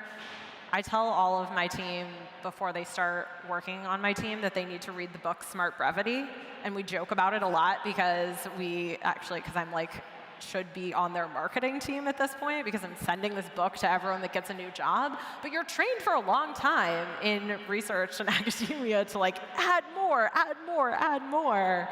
And really just being able to clearly say, this is what we learned, here's how you can apply it, here's how you shouldn't apply it, and here's maybe something else that we need to know or how this fits in the broader context is like all you need to do. And so that's my best advice. I love that. Make a TikTok. I know. I loved it. I loved every second of it. Yeah. All right.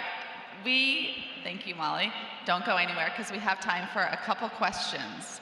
So who has questions for Molly?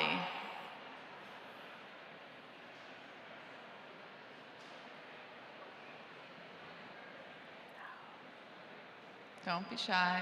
All right.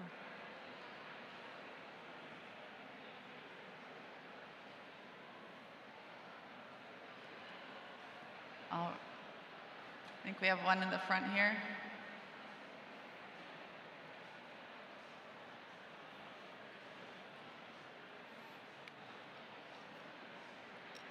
Big smart brevity fan too, Molly.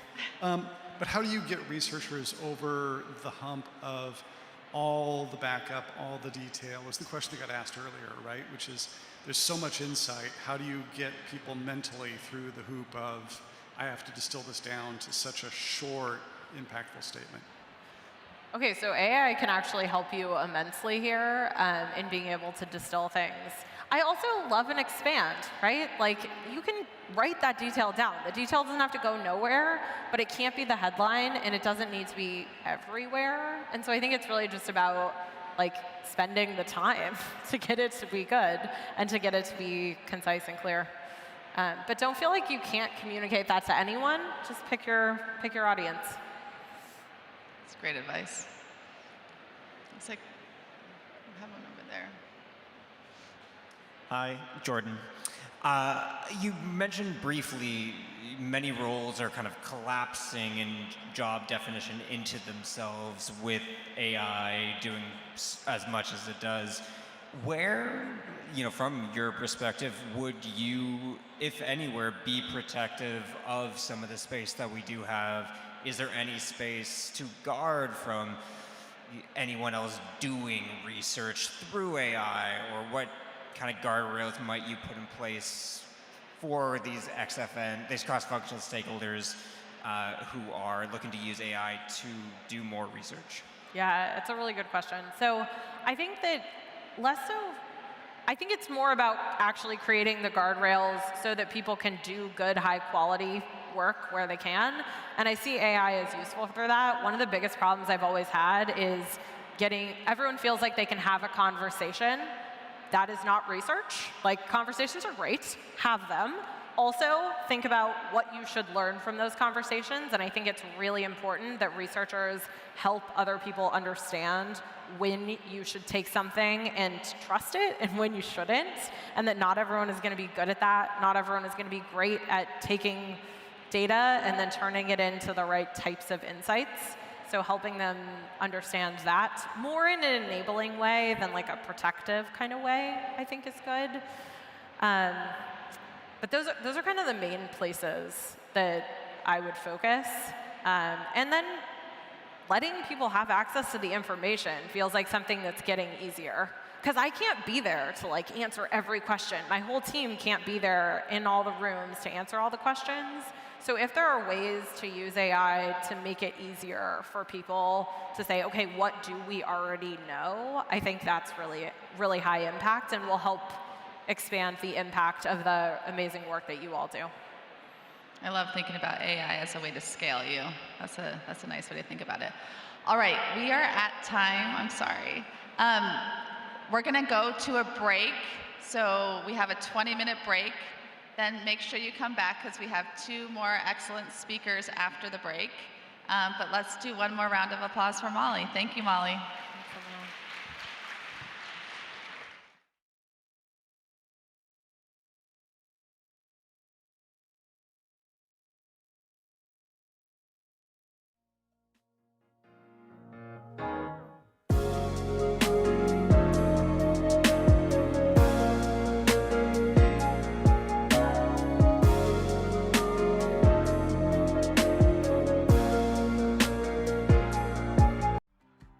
Great Question is an all-in-one platform for conducting, analyzing, and sharing UX research, with interviews, surveys, and now unmoderated prototype tests. It's perfect for UX designers and researchers who need fast user feedback on their Figma prototypes. It's easy to get started. Just add your prototype link to Great Question to run a study with your own selection of customers via CRM integration, or our large panel of participants. For each test, you'll get video and screen recordings, transcripts of participants thinking out loud, as well as highlights, short, shareable clips of key moments that can be assembled into highlight reels. For those who want insights at a glance, we generate rich analytics from your participants' interactions with the prototype. Timelines show where participants spend the most time or had the most issues. Paths that identify the main routes that participants took through the prototype, and click maps, which help to diagnose any issues with your designs.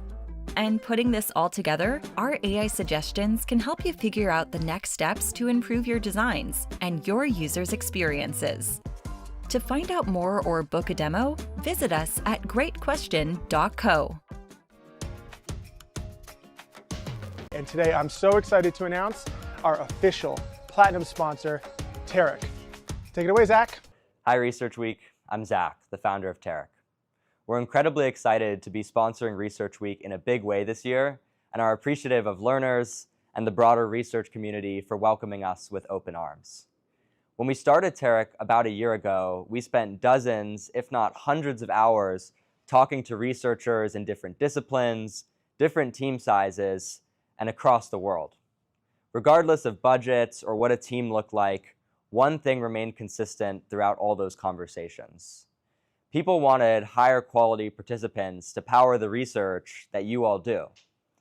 We built Tarek from the ground up with an AI-first approach, introducing things like conversational profiling and AI-led screening that elicit more from participants so we can catch fraud before it reaches you.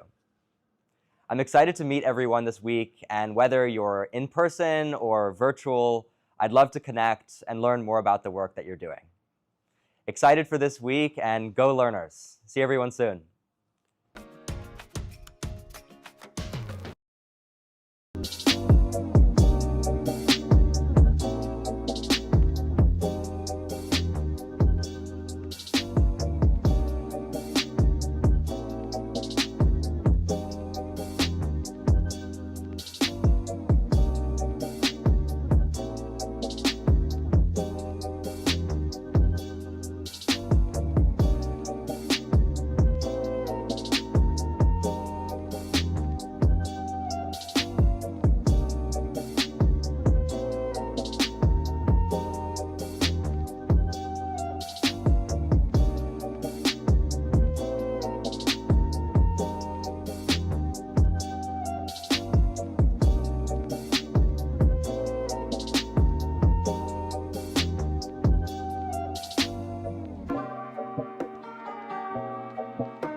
Decisions are being made faster than research can keep up, so most of them never get tested.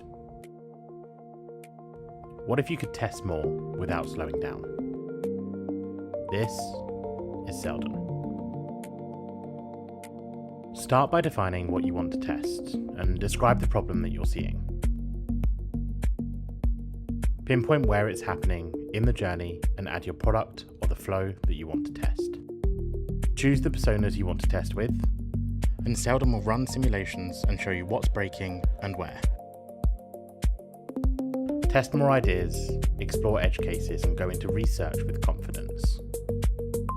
Teams are already using Seldon to uncover issues early and drive real impact. Let us help you today. These days, it feels like we're sketching the new frontier. What will the next billion users look like? This is the core question brands are asking. To get to the real answer, we move beyond what we know today. Beyond tech limitations, beyond business objectives, at Ipsos, we go to the source of the capital T truth, the users themselves.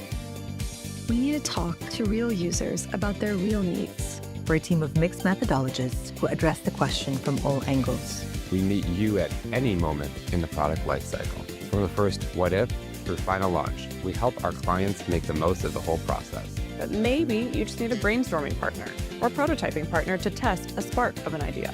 Our flexible engagement models deliver exactly what you're looking for. But what about testing an experience that doesn't exist yet?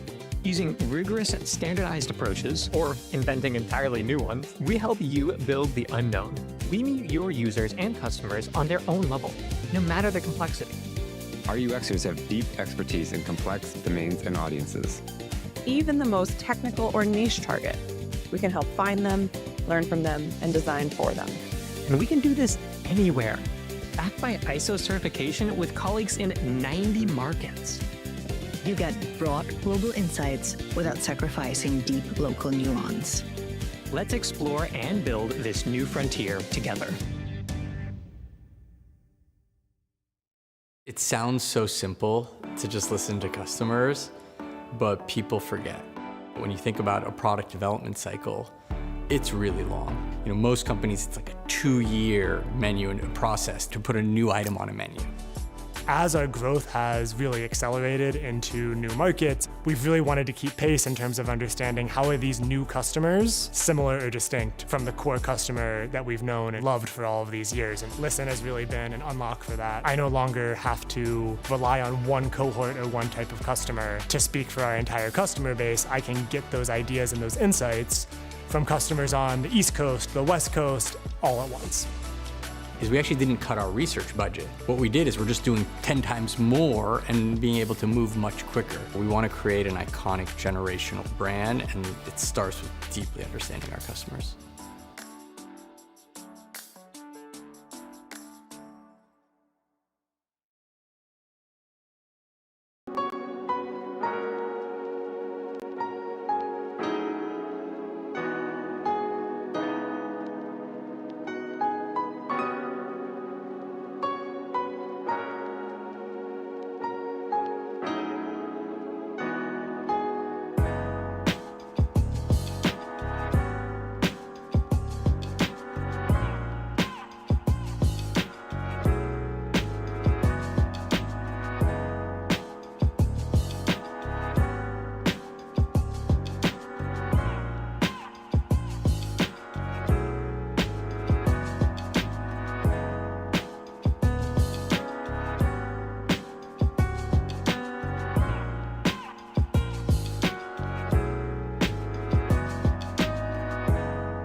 We have 2 more speakers before this session concludes, and I'm really excited about it. So thank you for being here.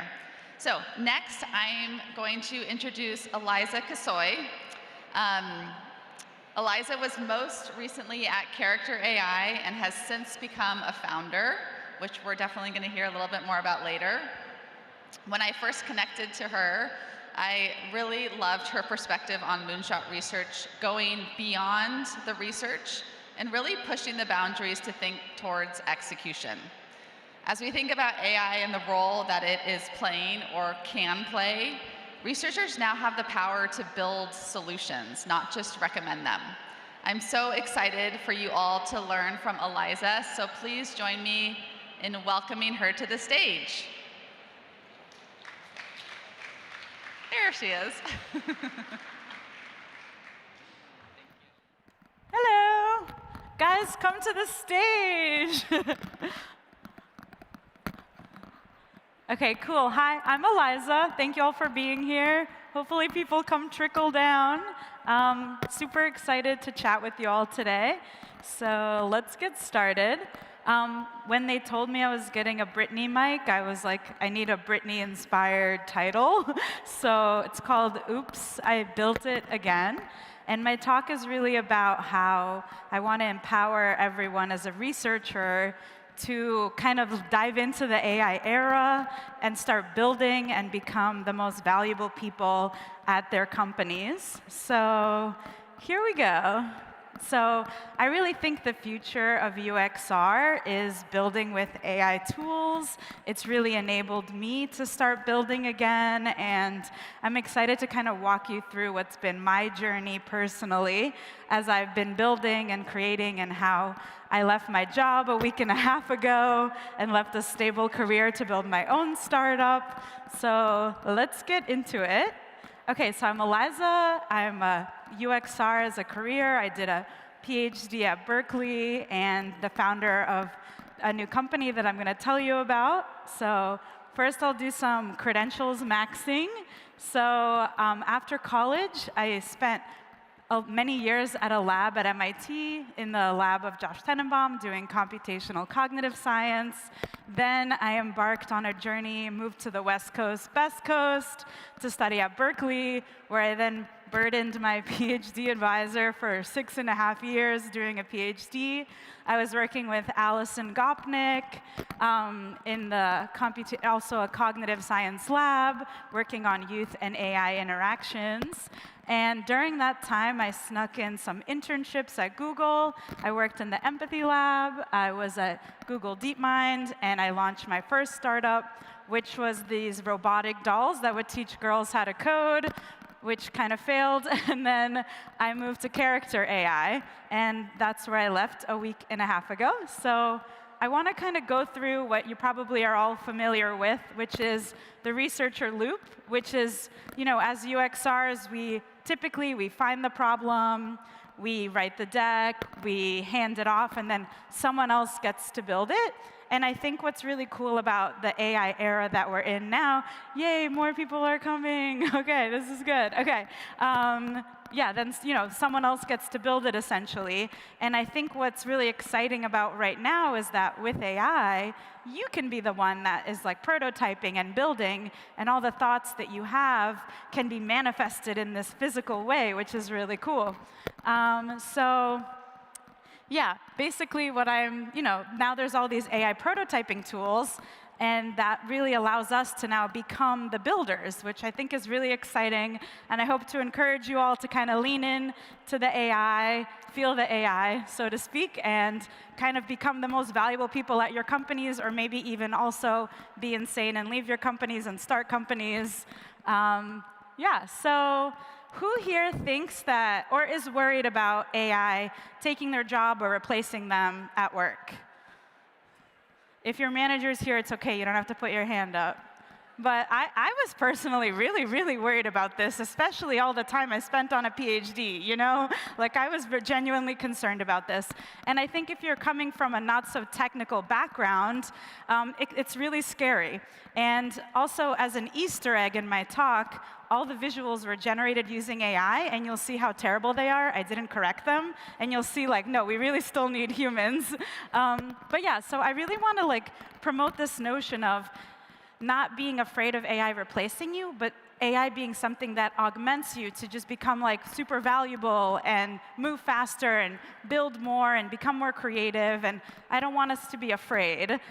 So something that I'd love to suggest, and this is what happened, this is what we did at Character AI, is we had an AI prototyping hackathon day where my manager, and shout out my manager, decided, like, hey, Claude Code is here, all these tools are here, but everyone seems confused about how to use them or how to get started. So we're going to have a hackathon day where everyone, if they want, but I think everyone should kind of do it, we'll install it on everyone's computers for them, because that's definitely a barrier to entry.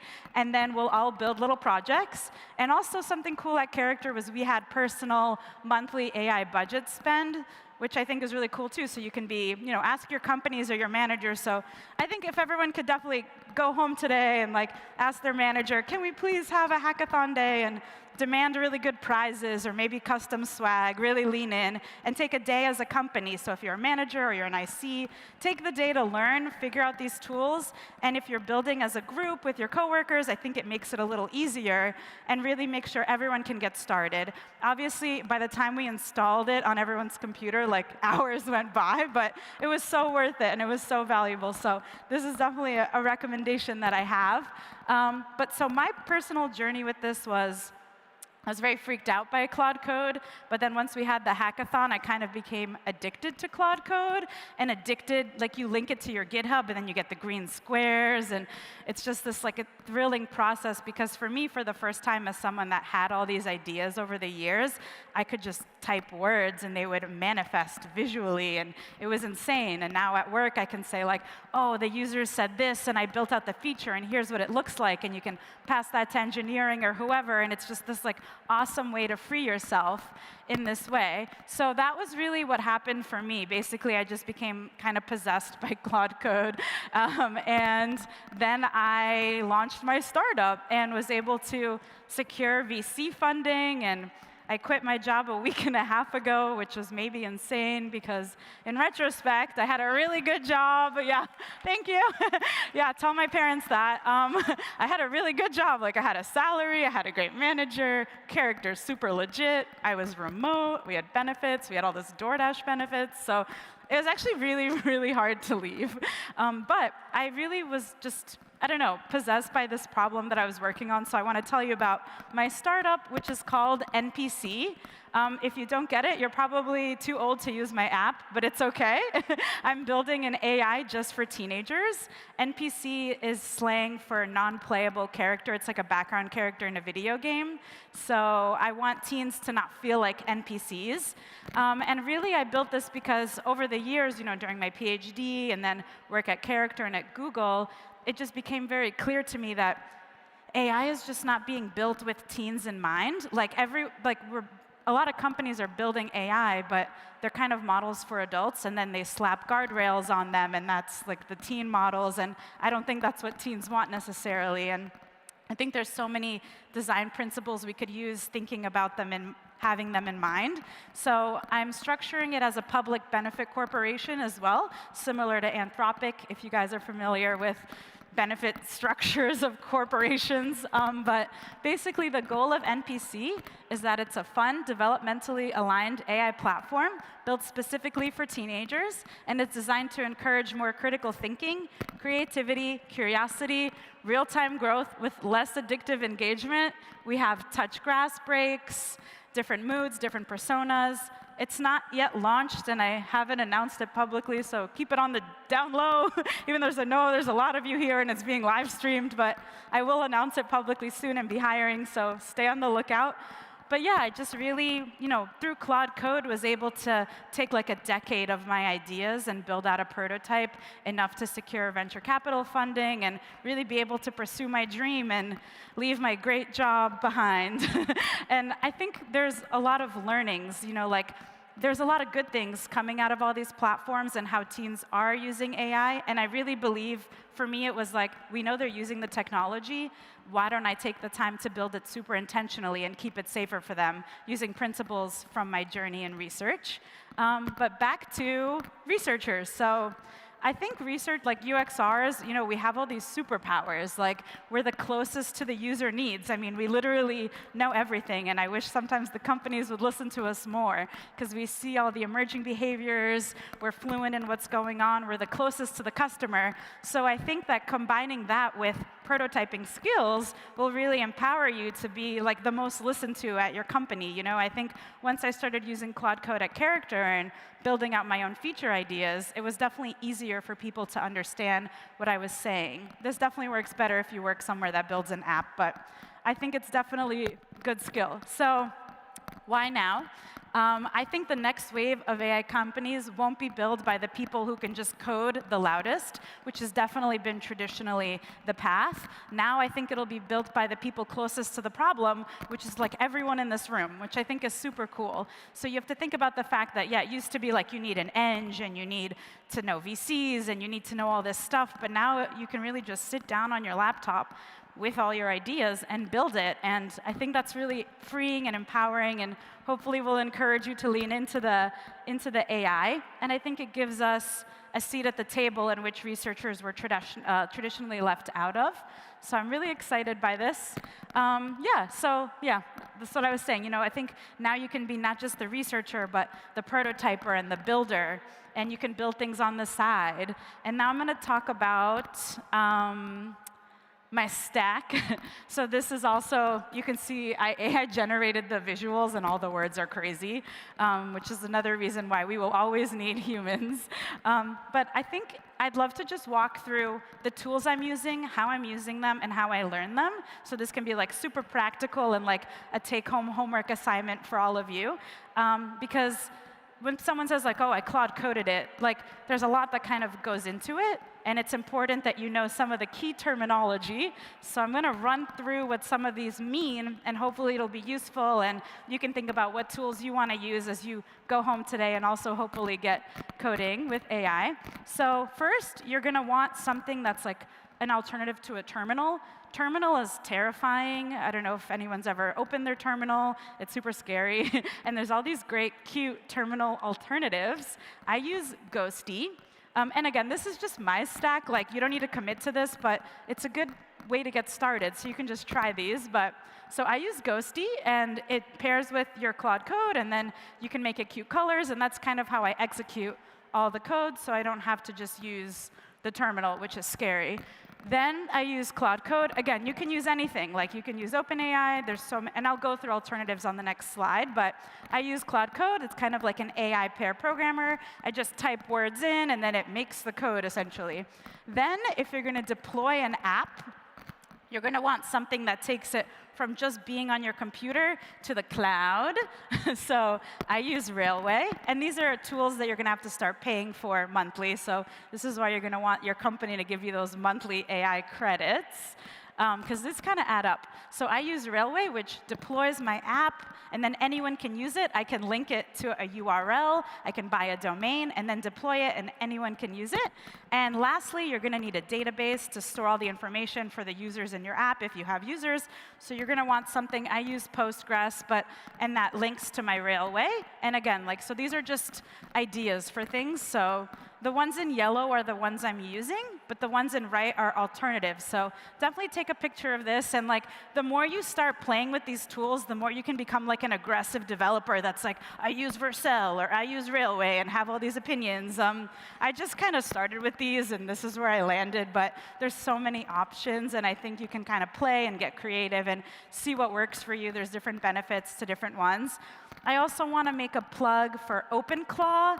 Has anyone here tried to install an OpenClaw and then cried for like a week because it was so hard?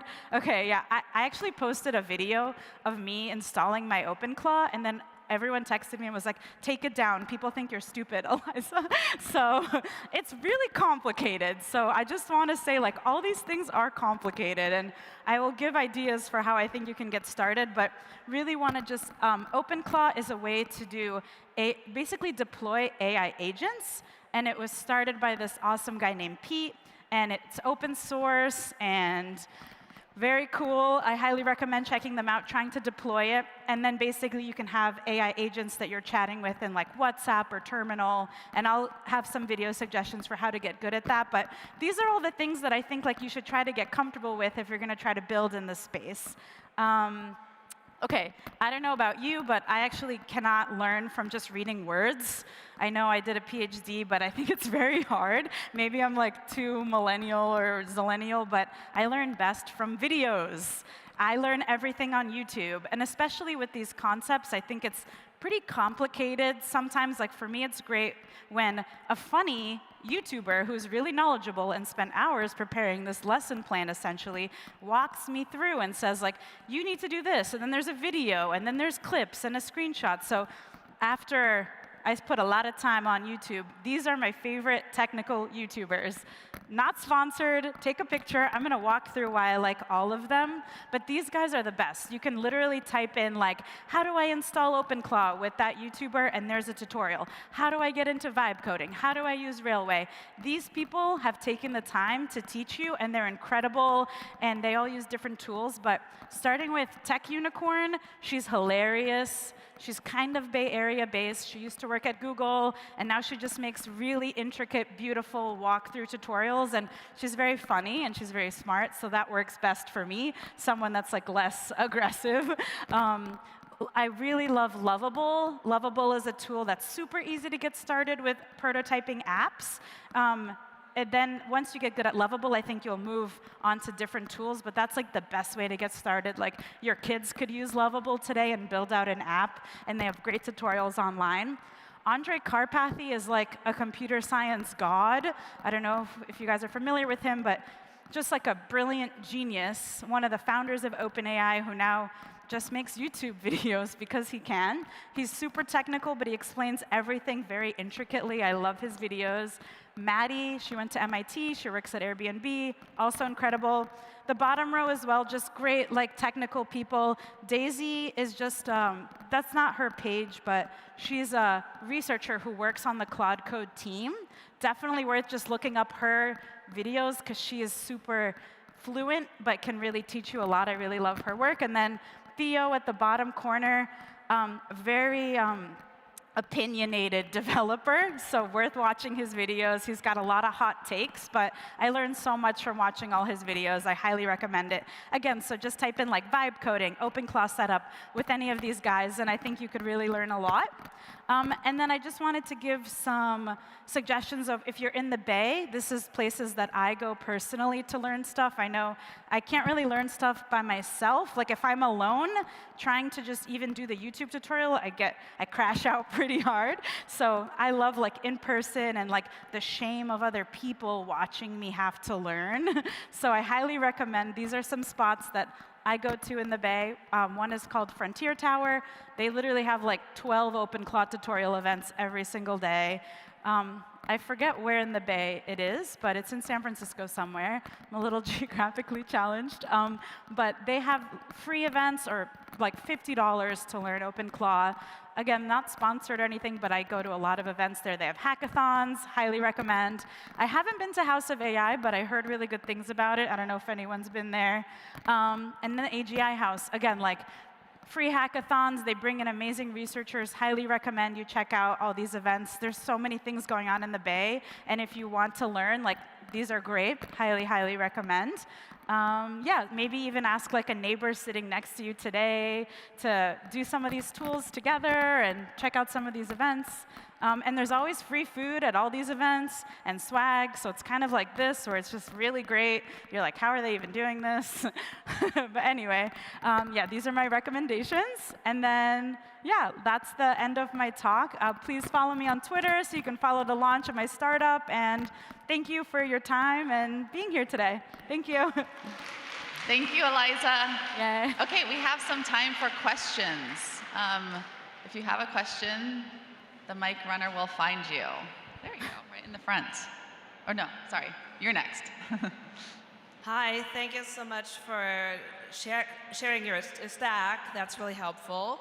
I was wondering, how did you convey your value as a founder to VCs, since this is such a non-traditional background for founding in the tech industry? Yeah, that's a good question. Actually, it was super easy. I think if you have the right VC that sees like the problem that you're solving, you actually don't have to do that much work. That's something that I found with pitching. Like, they either get it immediately or they don't get it, and then it's like, well, maybe this is sassy, but I just, like, if they don't get it, I'm like, well, you'll see. Like, youth and AI is coming. Like, everyone's going to see what's going to happen. It's going to be a whole thing. So I think really just having conviction in your ideas, the right VCs really will appreciate an untraditional path, a more research path. I think, again, like, as UXRs, like, you have all the insights already. You've seen everything that's working and not working. So you're actually super valuable to VCs. And again, like, if it's the right fit, like, they'll just get it, and you don't even have to worry. Yeah. Wow, thank you for this super inspirational talk. I could just feel everyone buzzing with this. You actually demonstrated how to do it. Very similar to that other question, what about getting in front of the VCs? Was that through these communities or some other way? Yeah, that's a good question. And I will say, like, I am not someone that comes from any kind of useful background. My parents are immigrants from Ukraine. I love them, but they're, like, useless when it comes to networking. You know, like, they don't know anybody. They know, like, the postman. I don't know. But for me, what really works is, yes, going to events in real life, like Frontier Tower, AGI House.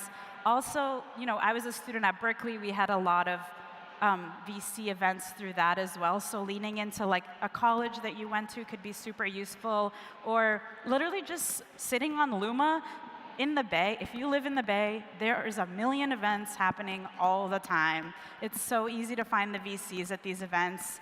They're all over. There's pitch events. So I think just really like having the agency to just go out there and start talking to people.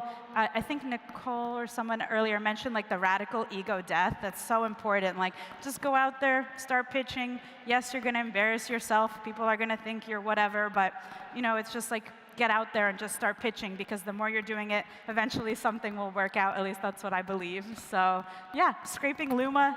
Twitter is a great place. I find so many events on Twitter. Follow your favorite VCs on Twitter, DM them. Maybe like 1% respond, but the ones that do, again, like, they'll be aligned, they'll see the problem. So just try everything, and that's what worked for me, at least. Yeah. Great talk. I'm a big fan of vibe coding. I was wondering, when you use it to make a concept, do you have a system for having an engineer to review the code before you send it to production to guard against errors, unclean code, or security vulnerabilities? And sorry, this mic is a little weird. No, that's a great question. Well, first I asked Claude all those things. Like, Claude ran a security analysis of my app the other day and was like, do not put this in the App Store. This is not safe. So definitely ask Claude to do those things for you, but also those are some things that I will be hiring for, because I am not a security professional. If you've been following the space, you know, security is a massive issue right now. So something I'm concerned about, and I think I'll probably need humans to help me with.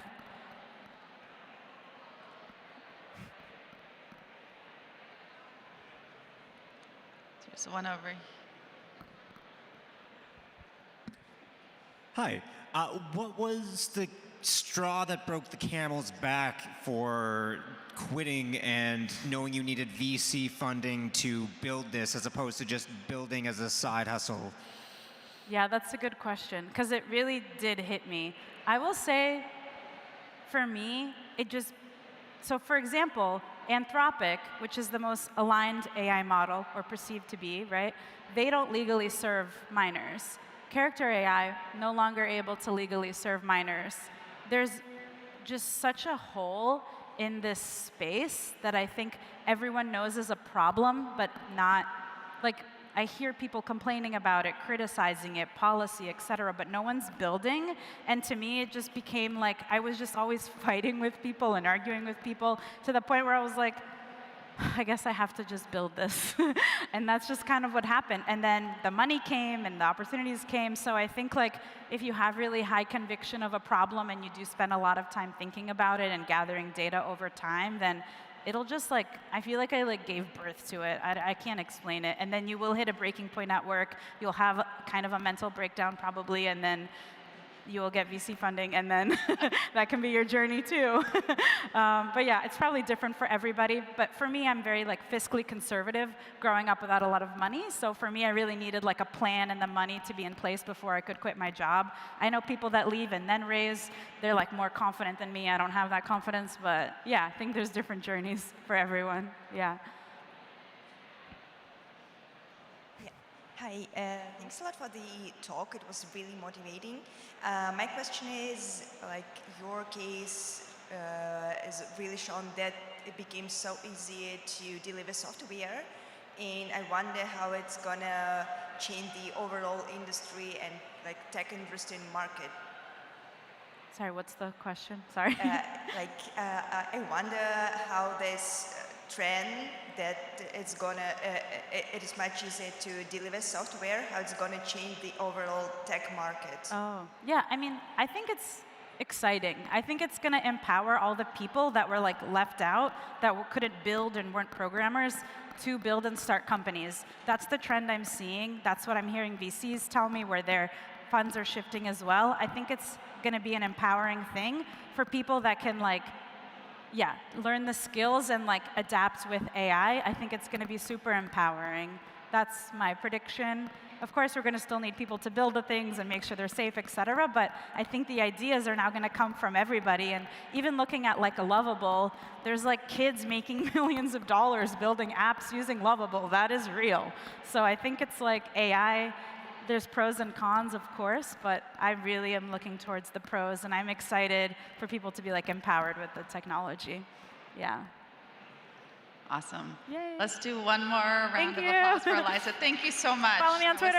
That was so inspiring. Thank you. All right. We got one more. Last but certainly, wait, not yet. I have to introduce you first. Thank you.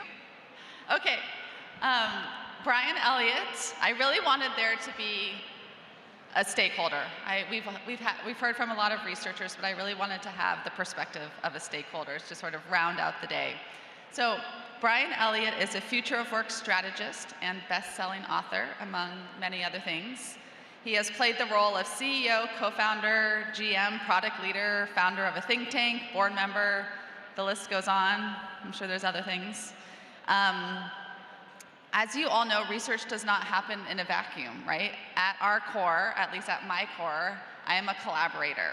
And if you're anything like me, you deeply care about your stakeholders and you want to help them thrive. That's a huge part of our job.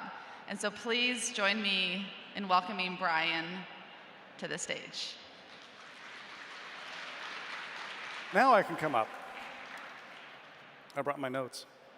I took a lot of notes. Your notes from the previous talks? Yeah, Awesome. from all the conversations. Really Awesome. fantastic this afternoon. Okay, so I feel like you've been invited to a secret society of researchers and you're not really supposed to be here, but I think hopefully you feel welcomed. Absolutely. There's, anytime you get a lot of researchers together, there's always conversations about what our challenges are or what's tough about our jobs. And there's always conversations about like, how do you deal with this shitty stakeholder, or why are stakeholders so hard to work with? And so I want to hear your perspective, like a perspective of like a jerky stakeholder. Not that you're a jerk, but why are stakeholders jerks sometimes? I had my moments. Bad parenting. Bad parenting. Bad parenting. But you're not going to solve bad parenting.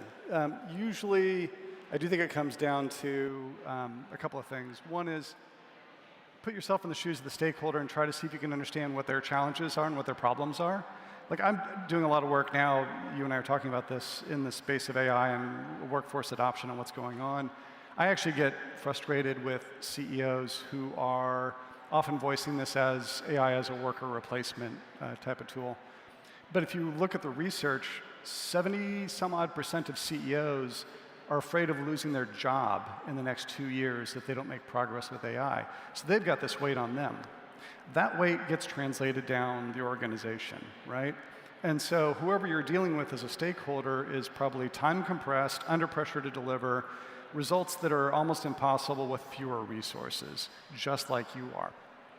And so what you need to do is put yourself in their shoes and think about, like, okay, what's the thing in what I'm learning that I can share with them that's going to help move the needle on the business? And that's where it gets potentially into conflict, right? Because I've been in the situations where, working with you and other researchers, the nugget is there, and we know what it is, and we're going to talk about it.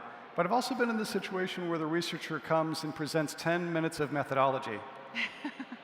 And I want to crawl under the table or put my head on the table because I don't have 10 minutes for methodology. I want to get at the nugget that you've got that's going to help me move the needle. And so you heard that from a couple different people this afternoon, too. Nicole said it around decisions get made with or without you, right? So you want to be in that room even if the stakeholder is a jerk, but you've got to figure out, like, what's important to them, what's on their agenda, and how are you going to move it forward. I like it.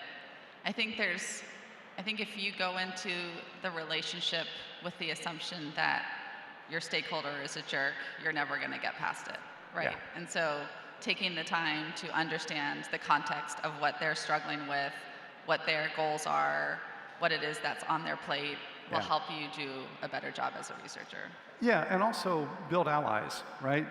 I've seen this, you've seen this. A researcher who is paired up with a good designer, a good product manager that's thinking about, like, what is it we're building, why are we building it, that's in flow with that team, that then when they're sitting together with the VP or the boss, has a much better chance of breaking through with, like, this is the thing that we together collectively believe that we should be building and why we should be building it, and how it's going to translate to business impact, because together we're figuring that out. Yeah. So I want to take some time to reflect on, like, you were here for all of the earlier sessions. So I'd love to hear your overall thoughts, but maybe just because Eliza's is so fresh, I'm so curious to hear your perspective. So I think there was a lot of energy when she was talking about this idea that, you know, previously you do the research, you make the deck, you hand it off, and you just hope and pray, right? Yeah. I mean, you do more than that, but, you know, that's part of it. And now we can maybe build prototypes and we can put ideas in front of stakeholders, right? And there's sort of like that idea, like code wins arguments, right? And so now we can actually write the code.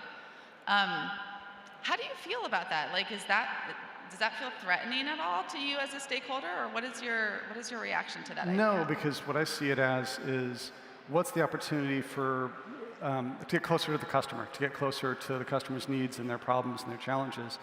As, like, if I put myself in the shoes of a researcher, let me try this a slightly different way. I've actually watched different teams in different organizations for the past couple of years grapple with, like, how AI is reshaping the whole product development process in an organization. Engineering and the actual job of code development has clearly gotten a lot easier. Somebody last week on a panel I was on described it as, now all of a sudden we've dropped a Ferrari into the jungle. This thing that used to be the slow boat is now the thing that can happen quickly, which is the development side of it. What can't be dealt with as easily is what matters most to the customer. And as researchers, you are closest to that. You're closer to it than the product manager is. I've actually worked with organizations that have lousy, shitty product managers because they're really project managers.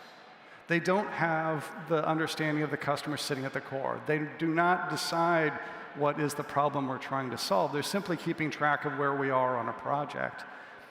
It's much easier for me to envision how a really good researcher then starts thinking about, how do I go from spending 80% of my time on the analysis and creation of the deck, to that becomes much easier. I'm spending my time on the insight, but then I'm taking it a step further. I'm actually going to go and build a prototype.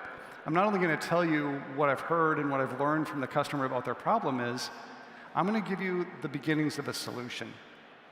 I'm going to cheat here. Christina and I worked with Stuart Butterfield. Do not ever do a PowerPoint presentation to Stuart Butterfield. He's one of those people where, like, he will be the very grumpy person if you do that. If you put a prototype not in front of him, in his hands, if he can play around with it, you're going to have a very rich, very meaningful conversation. You're going to have a conversation about, he's going to ask you, what problem is this meant to solve? And then you can unpack everything else that you've learned. I think this is an opportunity for people to move not only downstream into development, but to move upstream into, how do I tie back what I know into business opportunity? I love it. Tell me a little bit about some of your other reactions to the speakers. Like, I mean, I was sitting next to you, so I saw a lot of head nodding, but what made you maybe uncomfortable, or what were some areas where it felt maybe a little, huh?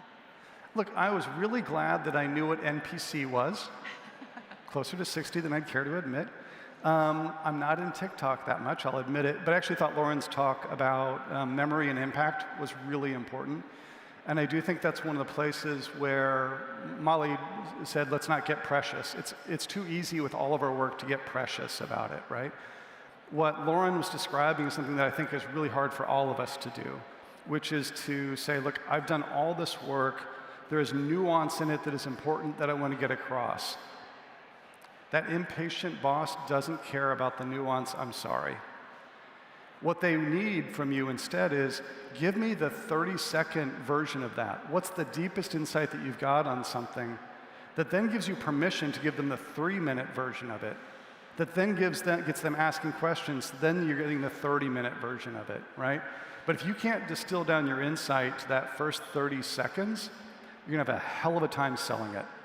And you're not going to get the audience that you need, and they're going to move on without you. But that is also where the opportunity is, because it's back to what Lauren was describing in her where you spend your time.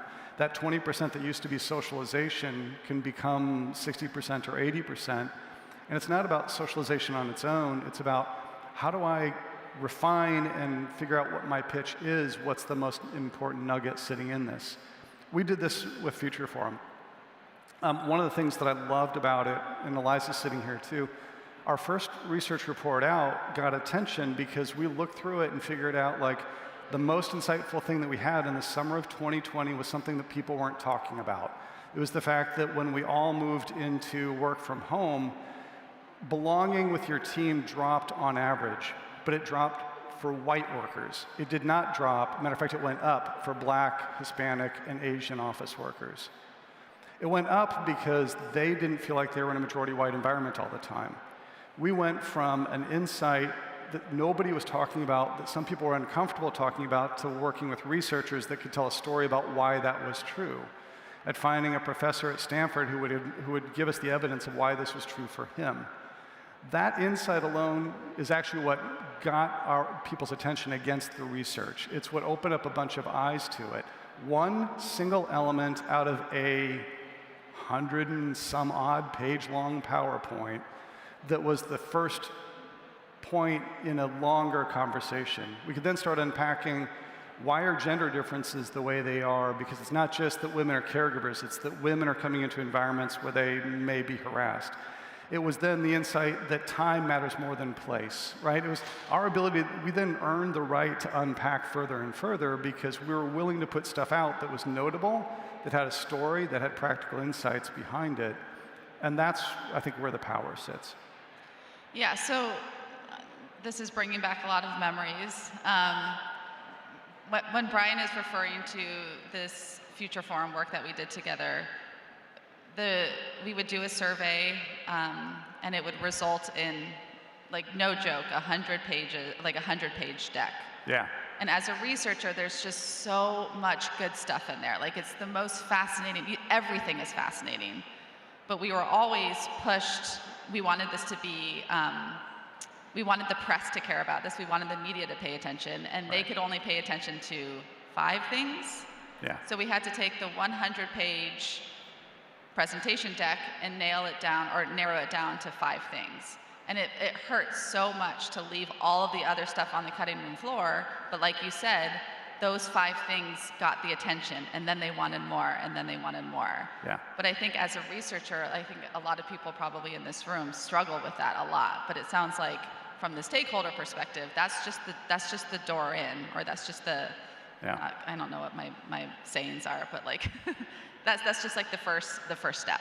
That's right. So you don't have, this is muscle you have to build too, and you can build it by finding people to test your message on.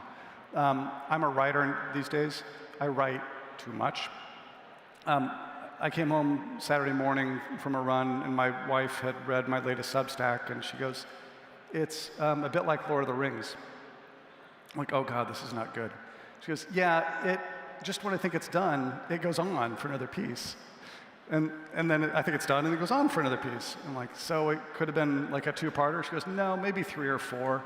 Like, find someone who will tell you that your stuff is just too much, right? Find someone that you can edit with, that you can go back and forth with. It can be a teammate, it can be someone else in a different part of the organization, and build that muscle because it's a critical one in terms of storytelling. I mean, I think that's one of the things that I've appreciated the most about our relationship is that you are never shy about telling me the truth, right? And so if I run something by you, you would not shy away from saying like, it's too long, or it's too confusing, or it's too this. And so I think that's a good takeaway to like find a friendly stakeholder, not a researcher, but somebody in a different department who you can get that real feedback from and who isn't going to be shy to tell you that it's not good enough yet, or it's too complicated, or whatever it is. Someone who's not going to ask you about methodology.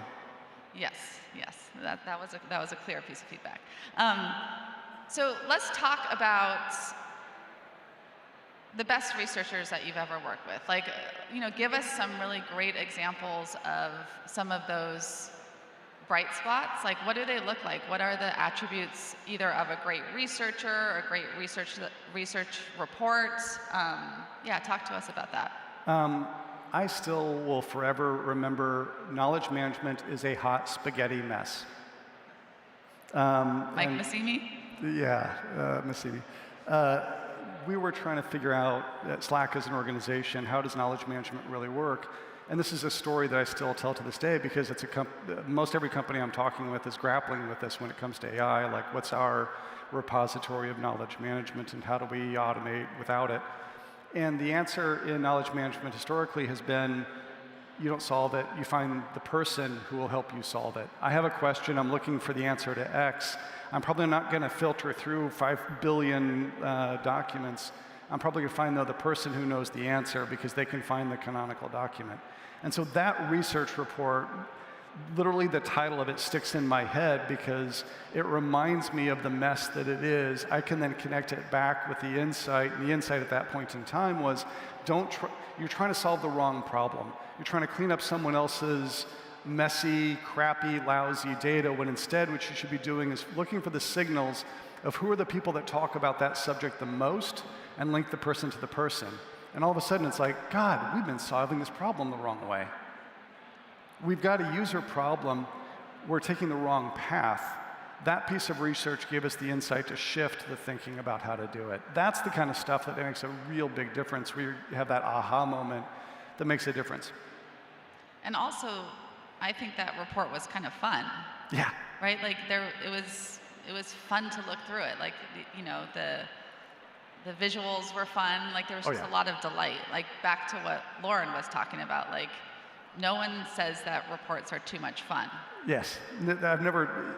I have plenty of times said this report is extremely boring.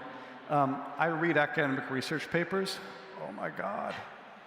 Oh, I mean, I love Notebook LM now because it will help summarize, but still, there's times when you got to go through it, and it's like, I understand why they're structured the way they are, but oh, it is so painful.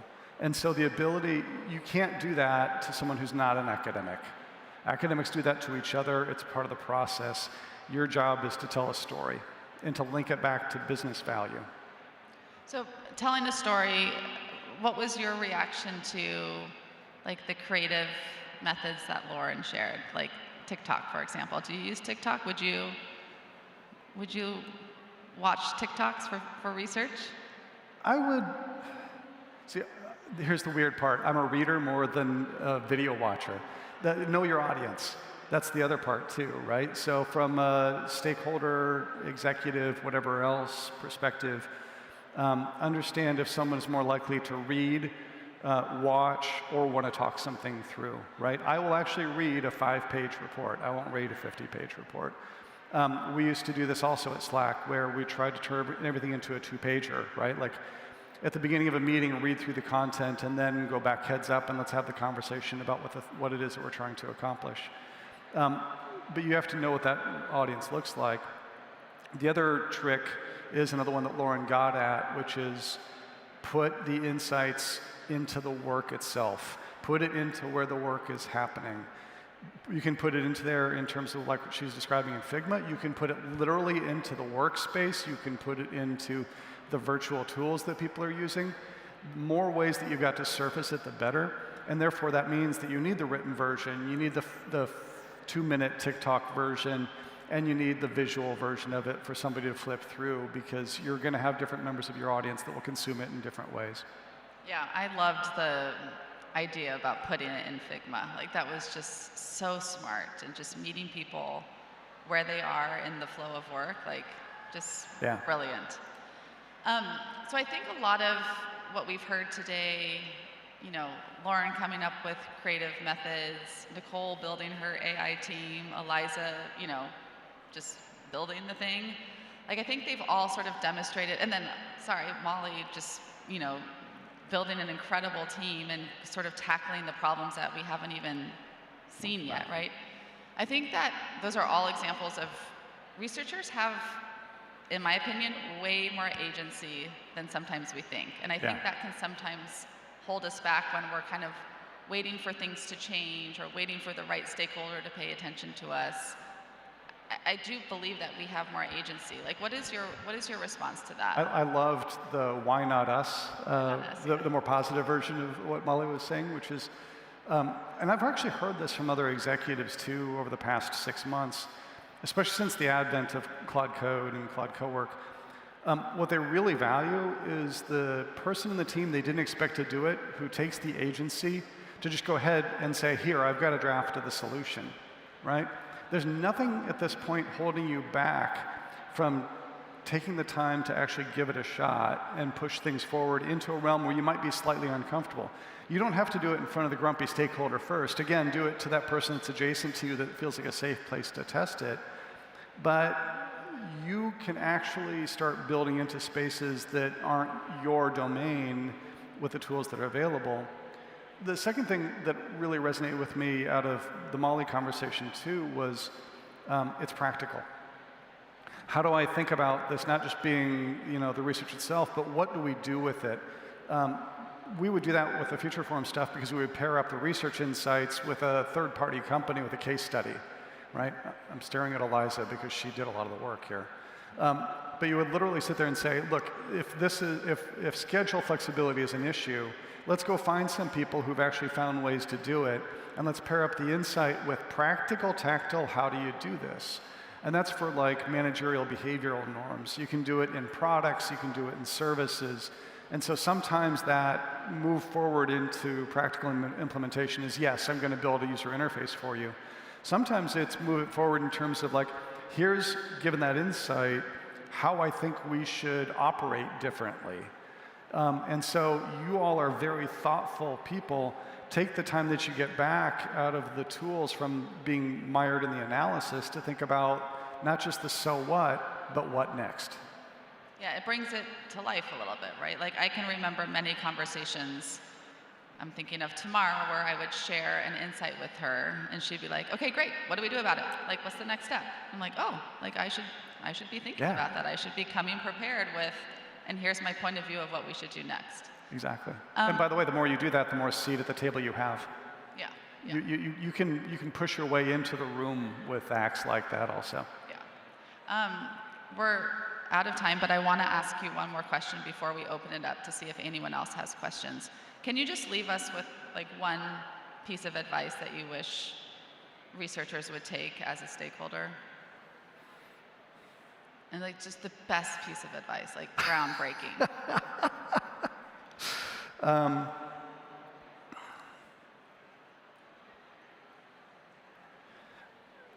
At the end of the day, your ability to define the problems people are facing and to give deeper insight that might speak truth to power is hard, but it's never been more important. This got mentioned a couple times this afternoon, but we're facing a world in which understanding human behavior has never been more critical. We've never seen this much change in the world of work and consumers at the same time. Therefore, your skill set is hugely valuable, but you've got to be bold in stating what the conclusion is out of it and focus on those bold conclusions and not get mired in how you got there. I love it. Thank you. Thank you. Do we have one question? We have time for one question. One question. Thank you, Brian. Right here in the front.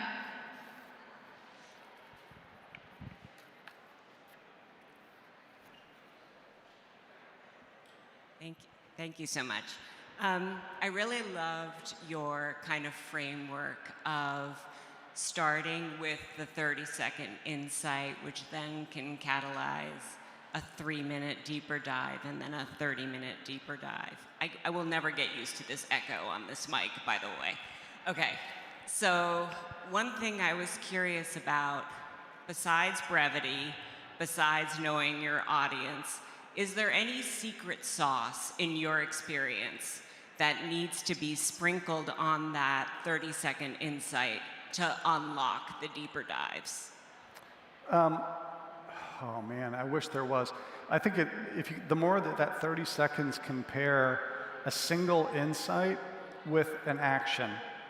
This is the insight, and this is why it matters to you, is the most important part of it, right? So it can't just be the insight, it's got to be what the impact is.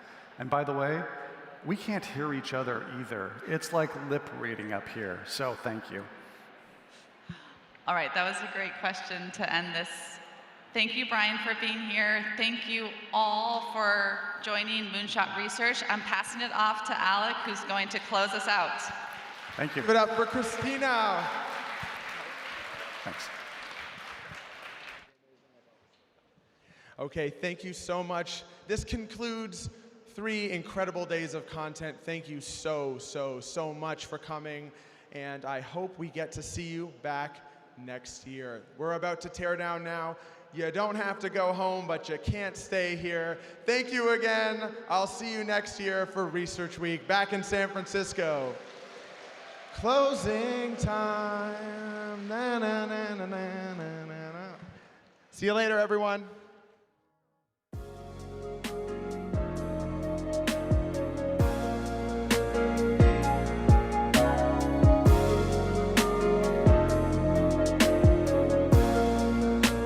One researcher, one morning, countless sessions.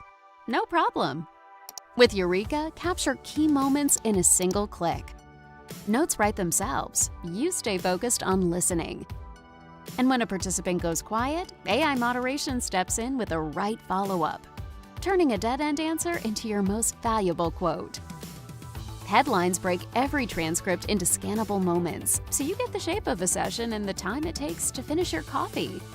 Automated insights don't just summarize what people say, they connect it to what your stakeholders actually need to know.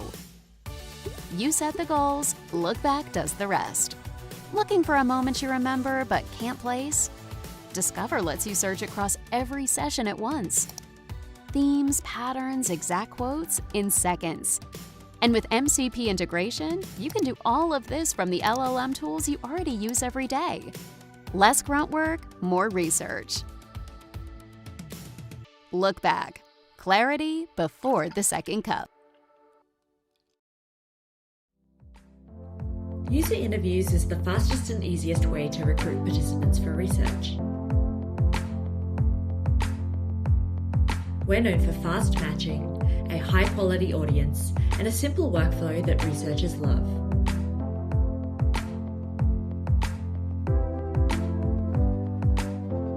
Start for free at userinterviews.com.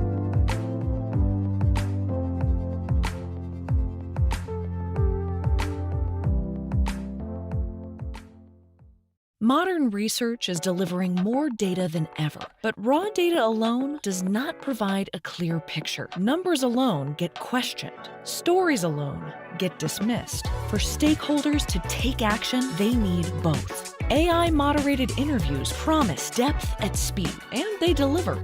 But there's still a problem. Researchers still have to do the heavy lifting to stitch qual and quant together. NIT takes a different approach. We didn't just build an AI interviewer. We built AI-moderated video questions directly into a quantitative study. NIT's AI-moderated video questions are dynamic AI-led video interviews that probe in real time, mirroring a semi-structured human moderator. Respondents answer on camera. AI follows up with personalized probes based on what they say. And everything is automatically transcribed, tagged, and analyzed. But here's what makes it different. Those qualitative insights connect directly to your quantitative data. Same study, same respondents, one story. Now you can say 73% rated this as their top barrier, and here's what they said about why it's a barrier. The result? Deeper insight than surveys, more scale than traditional qual, and research that goes from survey to story in a week or less. NIT. Research at the speed of decisions. And today I'm so excited to announce our official platinum sponsor, Tarek. Take it away, Zach. Hi, Research Week. I'm Zach, the founder of Tarek. We're incredibly excited to be sponsoring Research Week in a big way this year and are appreciative of learners and the broader research community for welcoming us with open arms. When we started Tarek about a year ago, we spent dozens, if not hundreds of hours talking to researchers in different disciplines, different team sizes, and across the world. Regardless of budgets or what a team looked like, one thing remained consistent throughout all those conversations. People wanted higher quality participants to power the research that you all do. We built Tarek from the ground up with an AI-first approach, introducing things like conversational profiling and AI-led screening that elicit more from participants so we can catch fraud before it reaches you. I'm excited to meet everyone this week, and whether you're in person or virtual, I'd love to connect and learn more about the work that you're doing. Excited for this week, and go learners. See everyone soon.